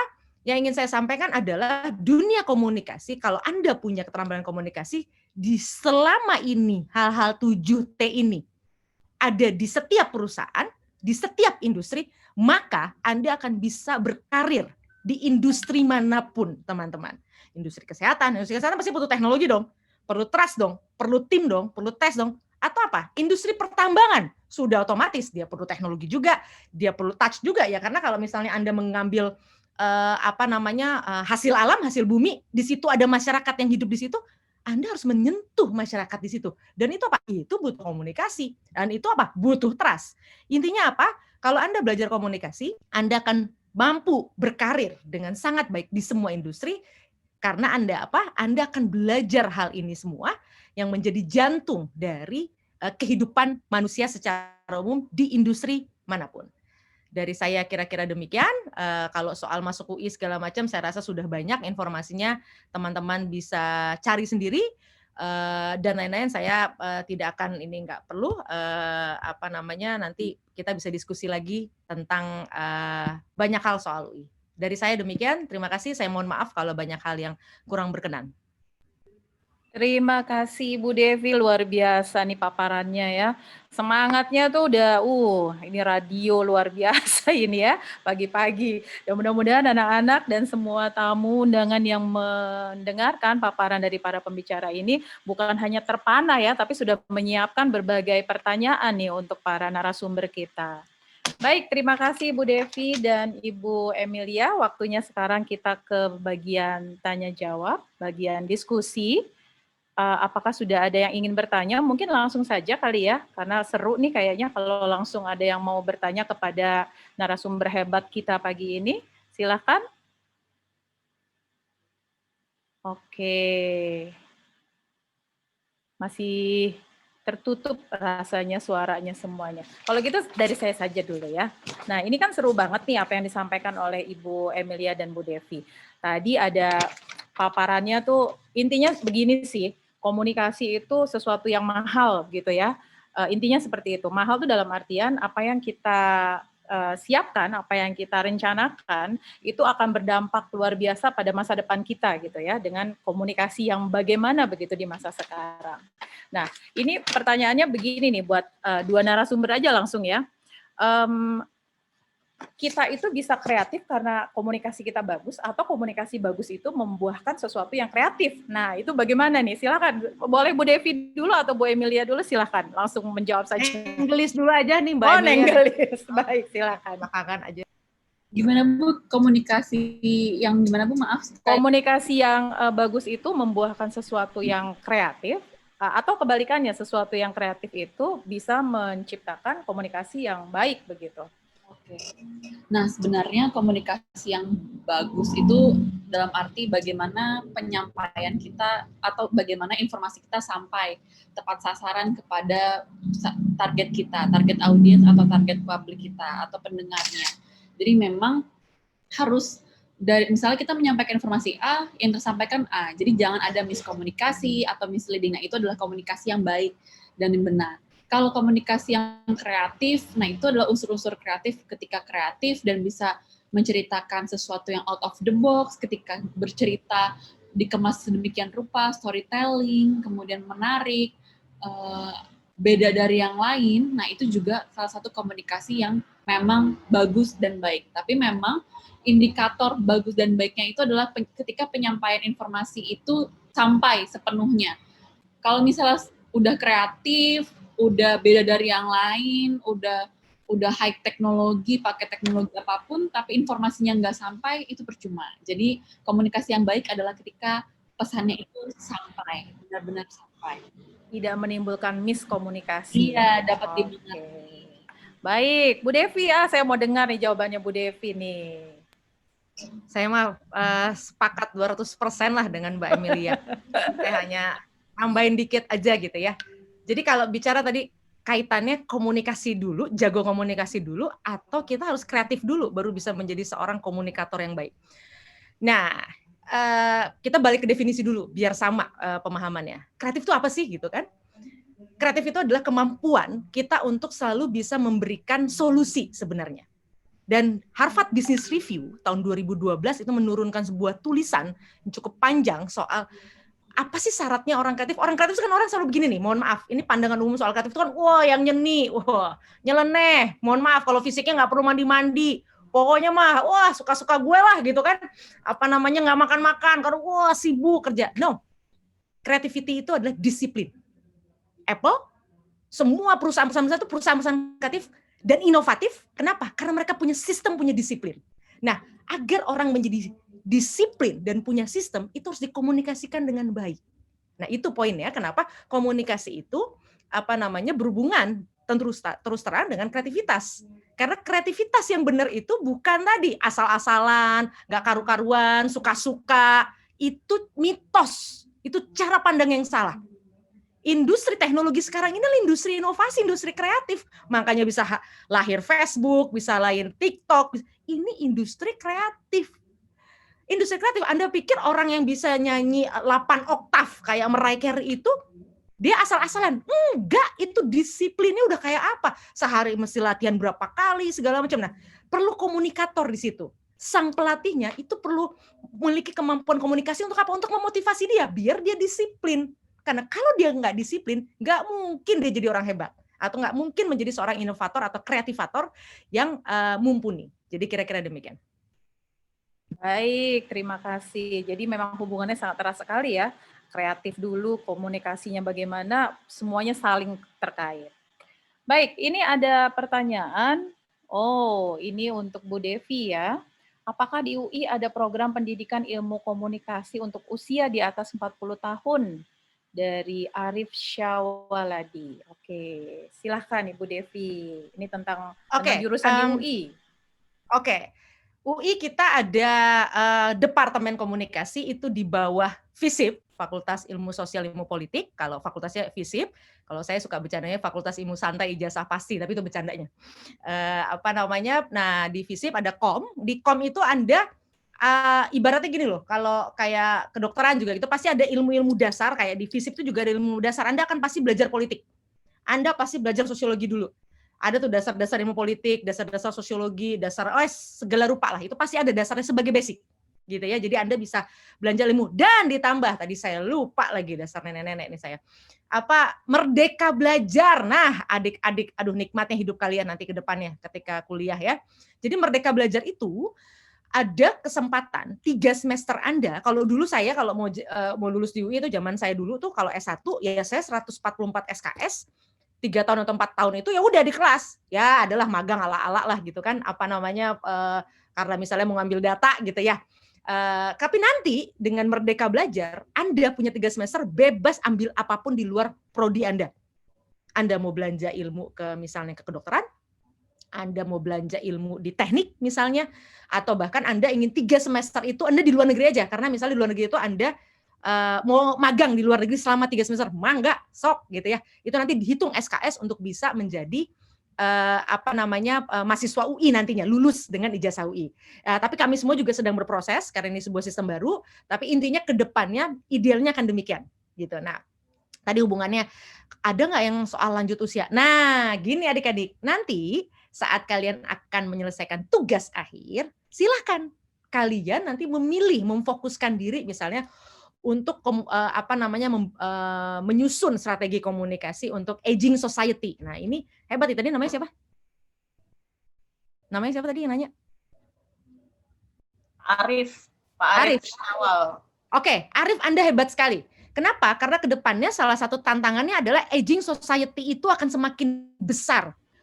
Usia orang itu makin panjang karena ilmu pengetahuan bidang kesehatan itu semakin baik sehingga orang umurnya malah makin panjang tapi tua. Nah, kan gitu. Jadi gimana nih memastikan orang-orang yang tua, yang senior, aging society ini tetap bisa produktif, tetap bisa memberikan kontribusi bagi ekonomi negara, ekonomi keluarga, tidak menjadi beban. Nah, itu justru penting komunikasi kepada kelompok-kelompok itu. Nah, ini dia nih, kamu udah punya pemikiran 6 langkah ke depan nih, hebat. Nah, itu kamu bisa pilih itu. Jadi nanti kamu bisa belanja ilmu-ilmu, mata kuliah akan mendukung itu. Kamu bisa belanja di KESOS. KESOSnya bisa di UI juga, atau biasanya kalau UI kita punya partner luar negeri. Jadi Anda bisa ke luar negeri. Gitu. Bagaimana? Karena mereka yang sudah lebih dulu nih punya isu-isu soal aging society. Nah, itu kamu bisa belanja tuh. Itu untuk kemudian nanti kamu menyusun strategi kamu untuk itu. Gitu loh. Dan semua negara gitu sekarang tuh lagi stres urusan itu karena aging society-nya luar biasa, mau diapain gitu. Nah, ini tapi ternyata mereka masih tetap produktif misalnya. Nah, ini hal-hal yang memang harus dipelajari dan tuh nanti mau apa aja juga bisa. Mau komunikasi dengan pertambangan, perikanan, peternakan, whatsoever itu bisa. Itu nanti di tugas akhirnya. Sebelumnya Anda bebas untuk memperkaya diri Anda dengan bidang-bidang yang ada. Kira-kira demikian. Baik, terima kasih Bu Devi. Berikutnya ada pertanyaan, ini ke saya nih. Oke, saya bacakan ya. Ini untuk Ibu Emilia dan Bu Devi. Ini calon mahasiswa jurusan komunikasi nih. Jika mengambil jurusan komunikasi, biasanya tugas kuliahnya seperti apa ya, Bu? Oke, karena saya ingin tahu, Bu, bagaimana kehidupannya seorang pelajar di jurusan komunikasi untuk mempersiapkan secara mental dan pemikiran. Nah, begitu. Dari Pia Krisnaya, kelas 10 IPS 2. Oke, silakan mungkin Ibu Emilia dulu, silakan. Oke, terima kasih Pia untuk pertanyaannya. Bagaimana tugasnya gitu ya Pia, biar siap mental dari sekarang, luar biasa, udah visioner banget. Jadi memang tugasnya itu bermacam dan beragam. Kita ini kalau di London School, memang kita belajar juga, pasti belajar teori, karena teori itu adalah hal yang paling mendasar. Kemudian kita juga belajar praktek. Nah, dalam hal prakteknya ini, kenapa banyak praktek? Karena agar siap kerja ketika lulus. Nah, dalam hal ini banyak belajar, tugasnya itu banyak tugas membuat proposal, misalnya kalau misalnya mata kuliah PR ya, misalnya atau kalau jurusan yang public relations, membuat program kehumasan selama 1 tahun dan diberikan budget tertentu, nah itu membuat proposal. Biasanya itu per kelompok atau juga per individu. Ketika membuat proposal, kemudian dipresentasikan. Banyak presentasi dalam kalau berkuliah di komunikasi. Untuk apa? Untuk melatih cara berkomunikasi, bagaimana cara presentasi yang baik, gitu. Tapi kalau misalnya jurusannya mass communication, pasti beda. Tugasnya membuat film, membuat skrip, gitu. Kalau performing arts communication, menyelenggarakan teater, membuat skrip, kemudian latihan untuk latihan acting, membuat kostum, dan sebagainya. Kalau misalnya entrepreneurship atau bisnis itu pasti belajar bisnis, membuat proposal bisnis gitu. Jadi memang banyaknya project membuat proposal, jadi atau ada studi kasus diberikan, kemudian kita analisa, kemudian kita analisa jurnal-jurnal, kemudian kita membuat rangkuman seperti itu, kemudian dipresentasikan. Jadi memang banyak membuat proposal, presentasi, project film, project bikin video, dan lain-lain. Gitu. Kurang lebih tugasnya. Oke, lanjut Bu Devi, silakan. Ya, intinya kalau nanti kuliah sebenarnya di jurusan apapun tadi ya sama seperti yang disampaikan oleh Mbak Emilia, mau jurusan apapun pasti Anda akan ada presentasi, pasti Anda akan ada tugas. Tapi kenapa tadi di presentasi saya sampaikan tentang 7 hal yang memang wajib Anda kuasai di dunia modern nanti, bukan persoalan latar belakang jurusan Anda sebenarnya. Tapi tadi kemampuan komunikasi, creative thinking, dan sebagainya. Nah, di kami, di UI, yang kami lakukan adalah kami sedang terus berupaya mendekatkan kembali kurikulum kami, agar kemudian betul-betul memastikan ketika Anda lulus dari UI, Anda nggak kaget dunia kerja. Nggak kaget itu bukan urusan jurusannya, teman-teman. Tapi Anda tahu, di industri, karena kalau saya waktu kuliah itu 3 bulan pertama kuliah saya udah kerja. Jadi saya bahkan nggak pernah ngirim CV. Geng saya, angkatan saya nyaris semua nggak ada yang ngirim CV. Jadi saat kuliah itu kita sudah kerja gitu. Jadi sebelum ada Merdeka Belajar, dari zaman dulu kami sudah berusaha memerdekakan diri kami. Kami sudah siap betul. Kenapa? Karena kalau di industri misalnya gini, ketika ada deadline, bos ngasih deadline. Ini tolong kerjain ya. Deadline-nya kapan, Bu? Kita nanya dong pasti kan, Bu atau Pak. Kemarin, say. Deadline-nya kemarin. Mati. Nah, itu. Nah, itu kalau di kampus kan Anda masih enak nih. Bu, saya ini, Bu, mohon maaf, kemarin saya tabrakan, ada aja alasannya. Saya sebagai dosen tuh lucu-lucu lah kalau alasan mahasiswa tuh. Kemarin baru tabrakan, abis itu kemarin apa. Bukannya kita nggak percaya, tapi banyak juga yang tukang bohong soalnya, terus terang gitu kan. Nah, di dunia kerja Anda nggak bisa kayak begitu. Jadi yang kami ingin siapkan adalah Anda belajar bahwa dunia kerja, apalagi nanti setelah pandemi di mana ekonomi dunia sedang runtuh, betul-betul runtuh seluruh dunia, bukan hanya di Indonesia, ini butuh sekali tenaga-tenaga kerja yang memang serius mau bekerja. Dan tugas kami di kampus adalah memastikan kalian siap menghadapi beratnya dunia nyata nanti, baik sebagai entrepreneur atau nanti sebagai karyawan. Jadi ketika tugas yang diberikan pada dosen yang kemudian ada yang pusing-pusing, itu bukan niatnya kami untuk membuat kalian pusing, tapi itu nanti di dunia kerja jauh lebih pusing daripada sekedar tugas. Begitu nggak bisa ada alasan lagi. Kalau di kampus Pak bisa ngulang, gitu kan? Oh ya udahlah, semester depan gue ngambil lagi lah gitu. Uangku banyak, orang tuaku siap bayarin kapanpun. Di dunia kerja Anda nggak perform, pecat, sesederhana itu, gitu loh. Ya kita cari aja yang lain yang siap kerja, gitu kan? Nah jadi makanya Menteri itu kemudian turun dengan kebijakan Merdeka Belajar adalah itu, teman-teman. Kenapa? Karena Menteri berharap lulusan-lulusan kampus khususnya itu betul-betul siap secara mental. Yang tadi, mental itu apa tadi? Communication skill, personal skill, terus ramah. Nah, bagaimana nanti Anda ketika dikasih tugas sama dosen, kemudian dipilihkan dengan teman yang menurut Anda, ampun deh gue males banget nih, satu kelompok sama dia. Nggak bisa nolak. Karena nanti kalau Anda kerja, Anda nggak bisa pilih bos Anda. Anda nggak bisa pilih rekan kerja Anda. Anda harus terbiasa dengan hal itu. Jadi, yang bisa saya sampaikan adalah kami semua tugasnya di kampus adalah dengan tugas-tugas yang ada, bukan persoalan Anda menguasai ilmunya. Kalau ilmunya sekarang Anda kuliah aja di Google University. Itu ilmunya banyak banget. Kalau Anda rajin belajar, Anda nggak perlu nunggu kuliah kok, teman-teman yang kelas 10. Belajar aja tentang komunikasi, Anda bisa lebih hebat dari saya yang doktor. Karena ilmunya semua ada di Google.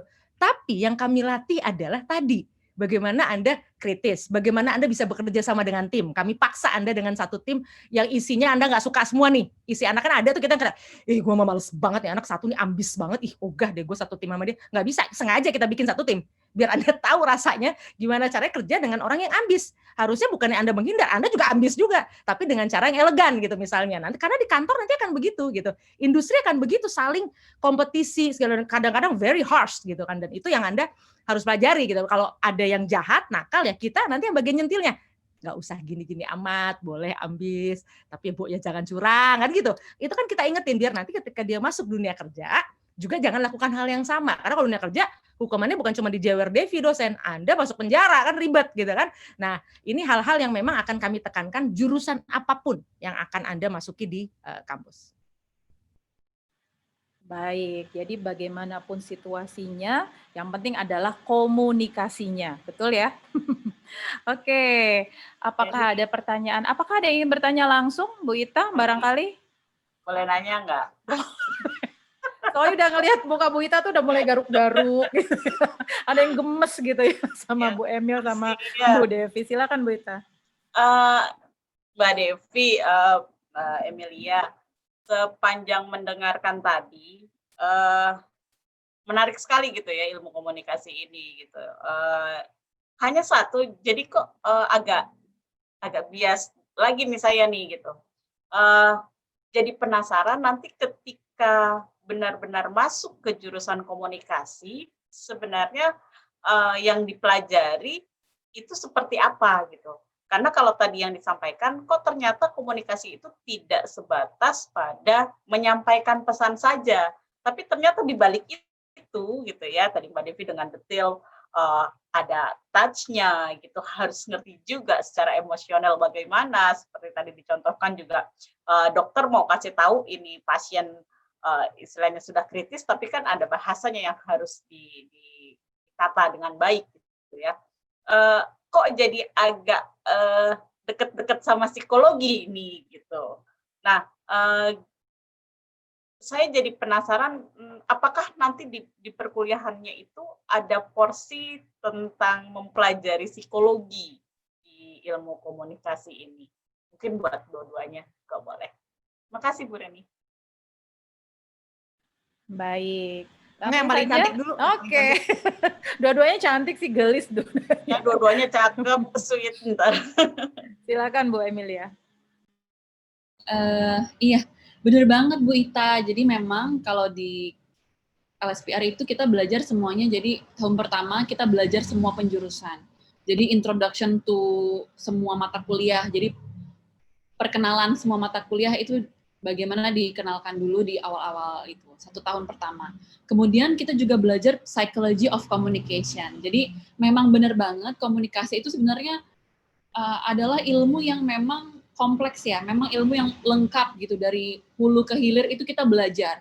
Karena kita berkomunikasi dengan seseorang, tadi Bu Devi juga cerita ya, how American style gitu, greetings driver gitu kan, hi driver, say thank you, say apa. Nah, memang secara psikologi itu juga berpengaruh dalam berkomunikasi gitu. Jadi memang kalau kita mau komunikasi lah sama orang tua, pasti teman-teman SMA Lab School tahu dong kalau mau minta iPhone 12 Pro nih baru launching. Gimana caranya berkomunikasi dengan orang tua? Pasti kita tahu dulu kondisi psikologinya orang tua kita gimana, lagi bete enggak, lagi adem ayem enggak, lagi happy enggak, kira-kira barulah kita komunikasi atau approach di situ kan, baru boleh minta atau baru bisa approach minta iPhone 12 Pro gitu. Makanya kalau komunikasi ada latar belakang pendidikan yang berpengaruh, kemudian ada latar belakang psikologi yang berpengaruh dalam prosesnya komunikasi. Bagaimana caranya komunikasi biar lancar. Makanya kita harus tahu juga bagaimana kondisi psikis orang. Jadi kita harus empati, kita harus simpati, kita harus empati bagaimana perasaan orang, bagaimana kondisi orang tersebut gitu. Jadi agar informasi kita bisa diterima. Bayangkan kalau misalnya kita lagi bete atau kita lagi suntuk, terus tiba-tiba ada yang nelpon, nawarin entah berantan, nawarin asuransi dengan cara yang tidak sopan misalnya. Pasti kan kita, maaf Mbak, saya lagi meeting gitu. Kita langsung ignorance, kita langsung menolak gitu. Jadi makanya harus tahu betul apakah Bapak dan Ibu sedang sibuk gitu ya. Makanya komunikasi itu juga harus tahu psikologi gitu. Nanti kita belajar psikologi of communication, bagaimana itu semua. Gitu sih Bu, makanya komunikasi itu memang Banyak banget yang dipelajari dari teorinya. Gitu. Itu Bu Ita, semoga menjawab, Bu. Oke, Bu Ita, dari Bu Emil cukup ya. Tinggal giliran Bu Devi sekarang, gantian aja. Silakan. Ya, bicara komunikasi itu, ilmu komunikasi itu sama kayak ilmu ekonomi. Kita beda dengan ilmu-ilmu seperti namanya sosiologi, logos gitu, dia ilmu tunggal. Psychology, ada loginya. Lalu kemudian apa? Antropologi misalnya, karena itu ilmu tunggal. Nah, kalau bicara ekonomi misalnya, komunikasi kita akan belajar semua.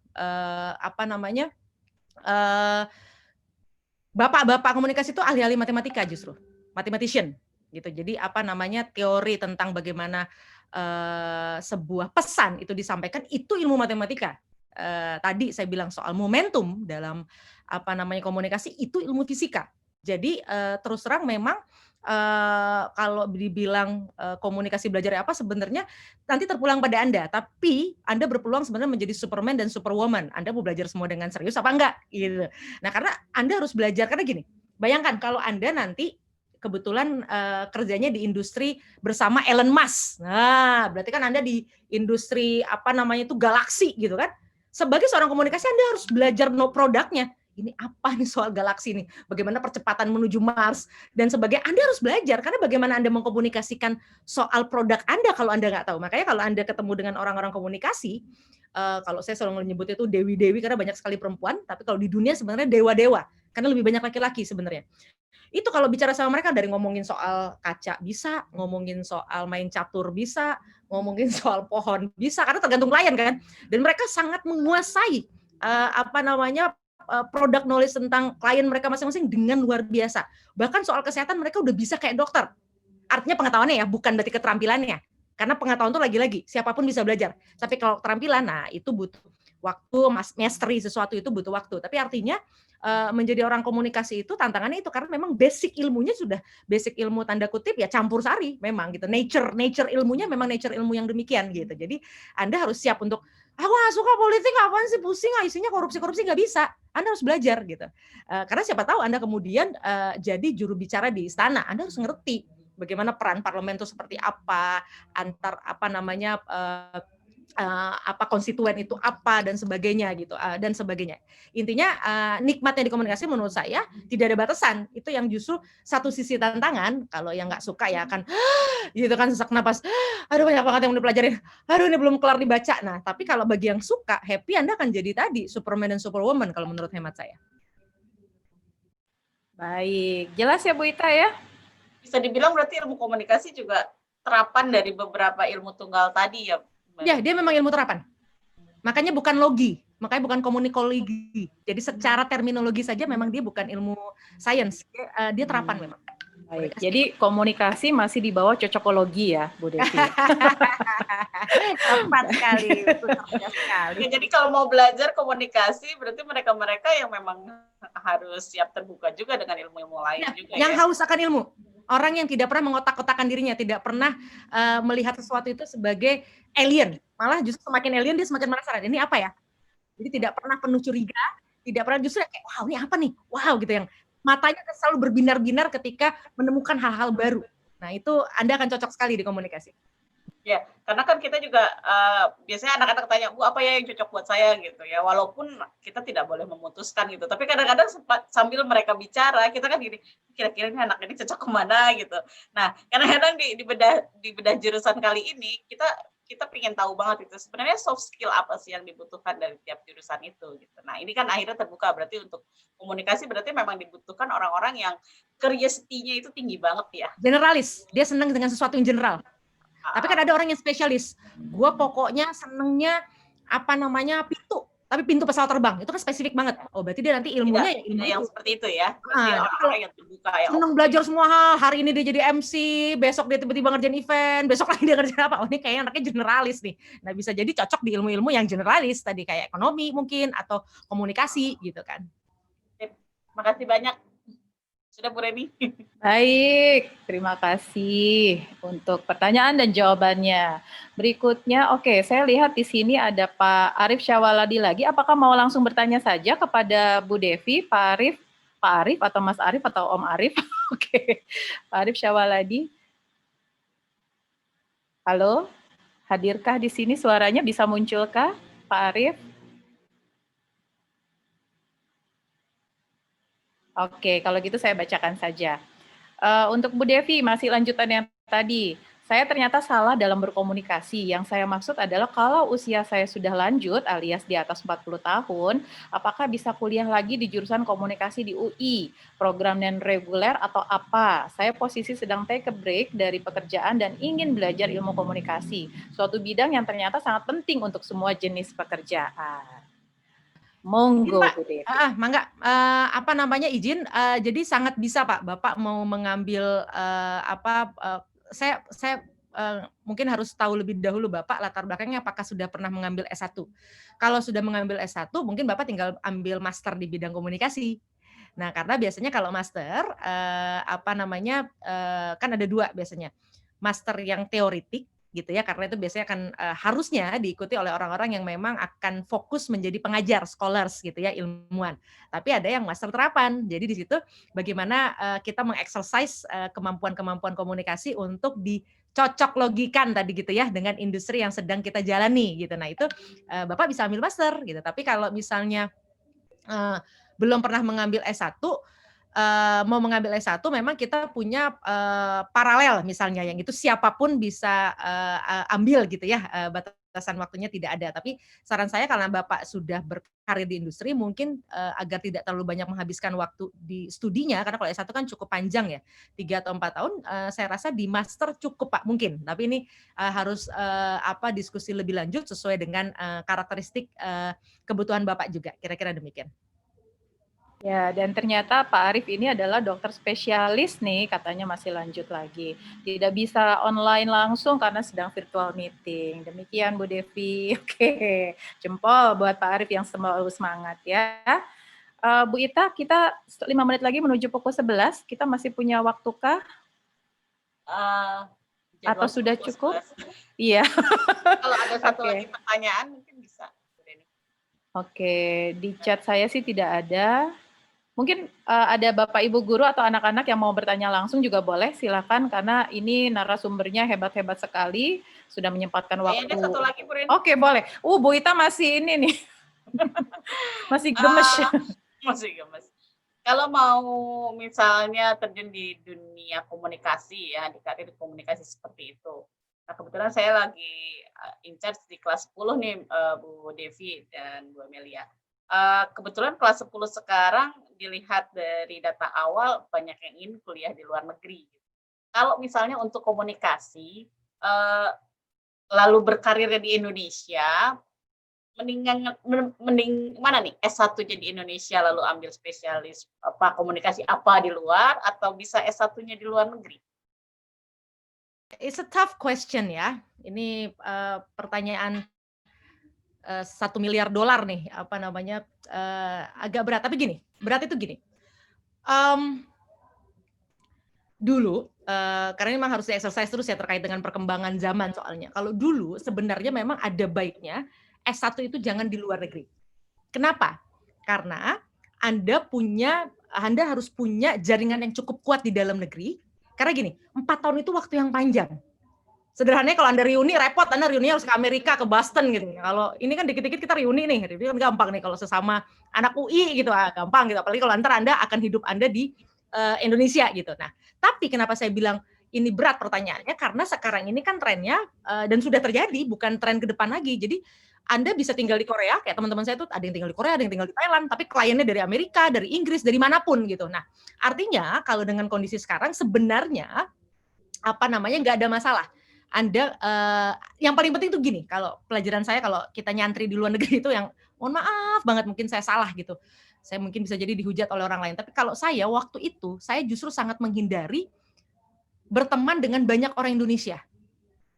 Salah satu kelemahannya adalah kalau Anda udah jadi manusia luar negeri ya, tolong nanti kalau Anda sekolah di luar negeri ya, perbanyak teman luar negeri Anda gitu. Jangan cuma orang Indonesia saja. Orang Indonesia kita 270 juta loh, udah banyak banget loh. Apalagi kalau Anda balik ke sini. Artinya apa? Ini masalah time. Manfaatkan waktu Anda untuk membangun jaringan karena apa? Di era Anda nanti, Anda itu akan indah sekali kalau misalnya Anda punya bisnis yang tadi dengan teman-teman Anda di Afrika, dengan teman-teman Anda di China misalnya, atau di Rusia. Nah, Indonesia biasanya kelemahannya adalah, mohon maaf, kurang percaya diri. Lebih cenderung ngegrup dengan orang, ini kecenderungan Asia sih. Ini sebenarnya kalau dalam konteks pergaulan komunikasi internasional sangat disayangkan sebenarnya. Jadi saran saya satu, terserah mau S1-nya atau S2-nya di luar negeri, tapi salah satu pesan saya adalah tolong perbanyak koneksi luar negeri Anda. Boleh, misalnya 7 hari, seminggu tuh 2 hari atau 3 hari berteman, berkumpul, ngegeng, terus sama anak-anak Indonesia, fine. Tapi 4 harinya kalau boleh dengan anak-anak internasional. Itu sangat penting karena tadi sekolah itu sekarang sebenarnya udah nggak perlu sekolah fisik. Kalau Anda terpaksa harus ke luar negeri, itu adalah momentum Anda untuk membangun jaringan. Karena sekali lagi saya bilang, ilmunya ambil aja di Google. Udah banyak banget. Nggak perlu sekolah kok. Tapi di sana itu kemampuan Anda memahami, kalau sama orang Afrika nih, karena nanti Anda akan tahu cara pikirnya kalau Anda mau dagang sesuatu. Kalau sama orang Afrika tuh gini, pengalaman gue sama temen gue tuh ya, alam mental dia tuh gini. Orang Afrika tuh nggak suka kalau kayak gini. Jadi jangan sampai saya begini misalnya. Nah, itu yang penting gitu loh. Jadi itu hanya bisa terjadi kalau Anda berinteraksi. Di buku, kalau Anda baca buku, Anda hanya akan ngapalin. Tapi Anda akan lebih ingat kalau Anda memang langsung melakukannya. Anda pernah konflik dengan orang Jepang misalnya. Konflik itu bagus, karena dari situ Anda tahu, yang nggak disuka sama mereka tuh itu toh. Ya udah, nanti kalau saya di industri, saya nggak akan lakukan itu. Karena saya ingat betul, teman saya pernah marah, nggak mau ngomong lagi sama saya, gara-gara saya begini. Kalau saya mau bisnis dengan orang Jepang, jangan coba-coba lakukan itu. Misalnya, dan itu kalau di buku Anda hafalin, Anda bisa lupa kalau dihafal. Tapi kalau itu terjadi pada Anda akan ingat seumur hidup Anda. Jadi saran saya mau sekolah dimanapun, di Indonesia sekalipun, begaul teman-teman. Gitu ya. Nikmati pergaulan. Mau, ini orang bau banget sih. Nanti ketika Anda bekerja, kalau orang yang menurut Anda mohon maaf secara fisik bau, tapi dia mampu beli barang Anda, masa Anda jauhin? Gitu ya. Jadi belajar untuk berinteraksi dengan siapapun gitu loh. Jangan pilih-pilih.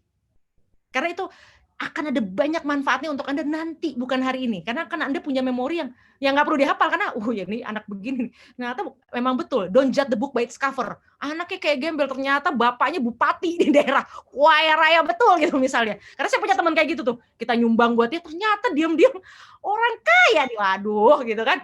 Tapi itu seru gitu, artinya itu ada satu hal yang nanti akan jadi pelajaran buat Anda untuk bisa bermanfaat untuk karir Anda ke depan. Kira-kira demikian. Terima kasih banyak Bu Devi. Terima kasih Bu Reni. Baik, alhamdulillah ya. Sudah sampai 11.01. Seru banget ya. Mendengarkan informasi dari Bu Emilia, dari Bu Devi, kemudian kita tanya jawab begitu ya. Mungkin masih ada yang gemes-gemes juga sih gitu ya. Di belakang kita masih banyak ingin bertanya, tapi juga kita dibatasi oleh waktu pastinya. Dan mungkin nanti Bu Devi juga bisa dihubungi langsung ya di mana begitu. Kemudian Bu Emilia juga bisa dihubungi juga langsung gitu ya. Masih ingin bertanya tentang ilmu komunikasi dan komunikasi itu sendiri. Nah, baik, kita sampai di akhir acara kita untuk presentasi, tanya jawab begitu ya. Saya punya pantun nih, pantun mudah-mudahan cukup cantik pantunnya hari ini ya. Oke. Secantik para pembicara kita. Kita di rumah nonton TV, ada tayangan aneka rupa. Ibu Emilia dan Ibu Devi, cukup sekian kita berjumpa. Baik. Terima kasih Bu Ita, terima kasih Bu Emilia, Ibu Devi. Kapan-kapan kita bertemu kembali ya di Lab School dan di acara yang berbeda pastinya. Terima kasih, selamat pagi. Assalamualaikum warahmatullahi wabarakatuh. Terima kasih. Warahmatullahi wabarakatuh. Terima kasih Ibu Reni sudah memoderatori. Terima kasih, mohon maaf lahir batin. Terima kasih. Ya, sama-sama. Oke, terima kasih buat semuanya. Insya Allah apa yang menjadi diskusi kita di sesi ke-21 CDL ini membawa manfaat ya. Terus terang buat saya juga jadi lebih terbuka sekali nih tentang ilmu komunikasi dari Ibu Emilia dan Ibu Devi. Ini sudah 21 rangkaian ya, pastinya peserta dari siswa, teman-teman guru juga ya. Wah, satu rangkaian yang panjang tadi Bu Reni bilang ya. Ada quotes nih ya dari atau tokoh negara. Bila kau tak tahan lelahnya belajar, maka kau harus tahan menanggung perihnya kebodohan. Nah, mudah-mudahan kita nggak pernah lelah untuk belajar ini ya. Jadi, insya Allah kita akan punya waktu lagi untuk belajar hal yang lain. Untuk sesi ini, terima kasih Bu Devi, Terima kasih Ibu Emilia atas waktunya, ilmunya di hari ini. Terima kasih teman-teman, terima kasih pimpinan SMA Lab School Jakarta yang sudah full support untuk kegiatan ini. Terima kasih juga untuk anak-anakku semua, ayah bunda yang sudah bergabung sampai dengan pukul 11 di pagi ini. Semoga semuanya membawa manfaat. Akhir kata saya selaku pembawa acara mohon maaf apabila dalam penyampaian ada salah dan kurang. Semoga kita menjadi manusia yang membawa manfaat buat semuanya. Saya tutup. Terima kasih. Assalamualaikum warahmatullahi wabarakatuh.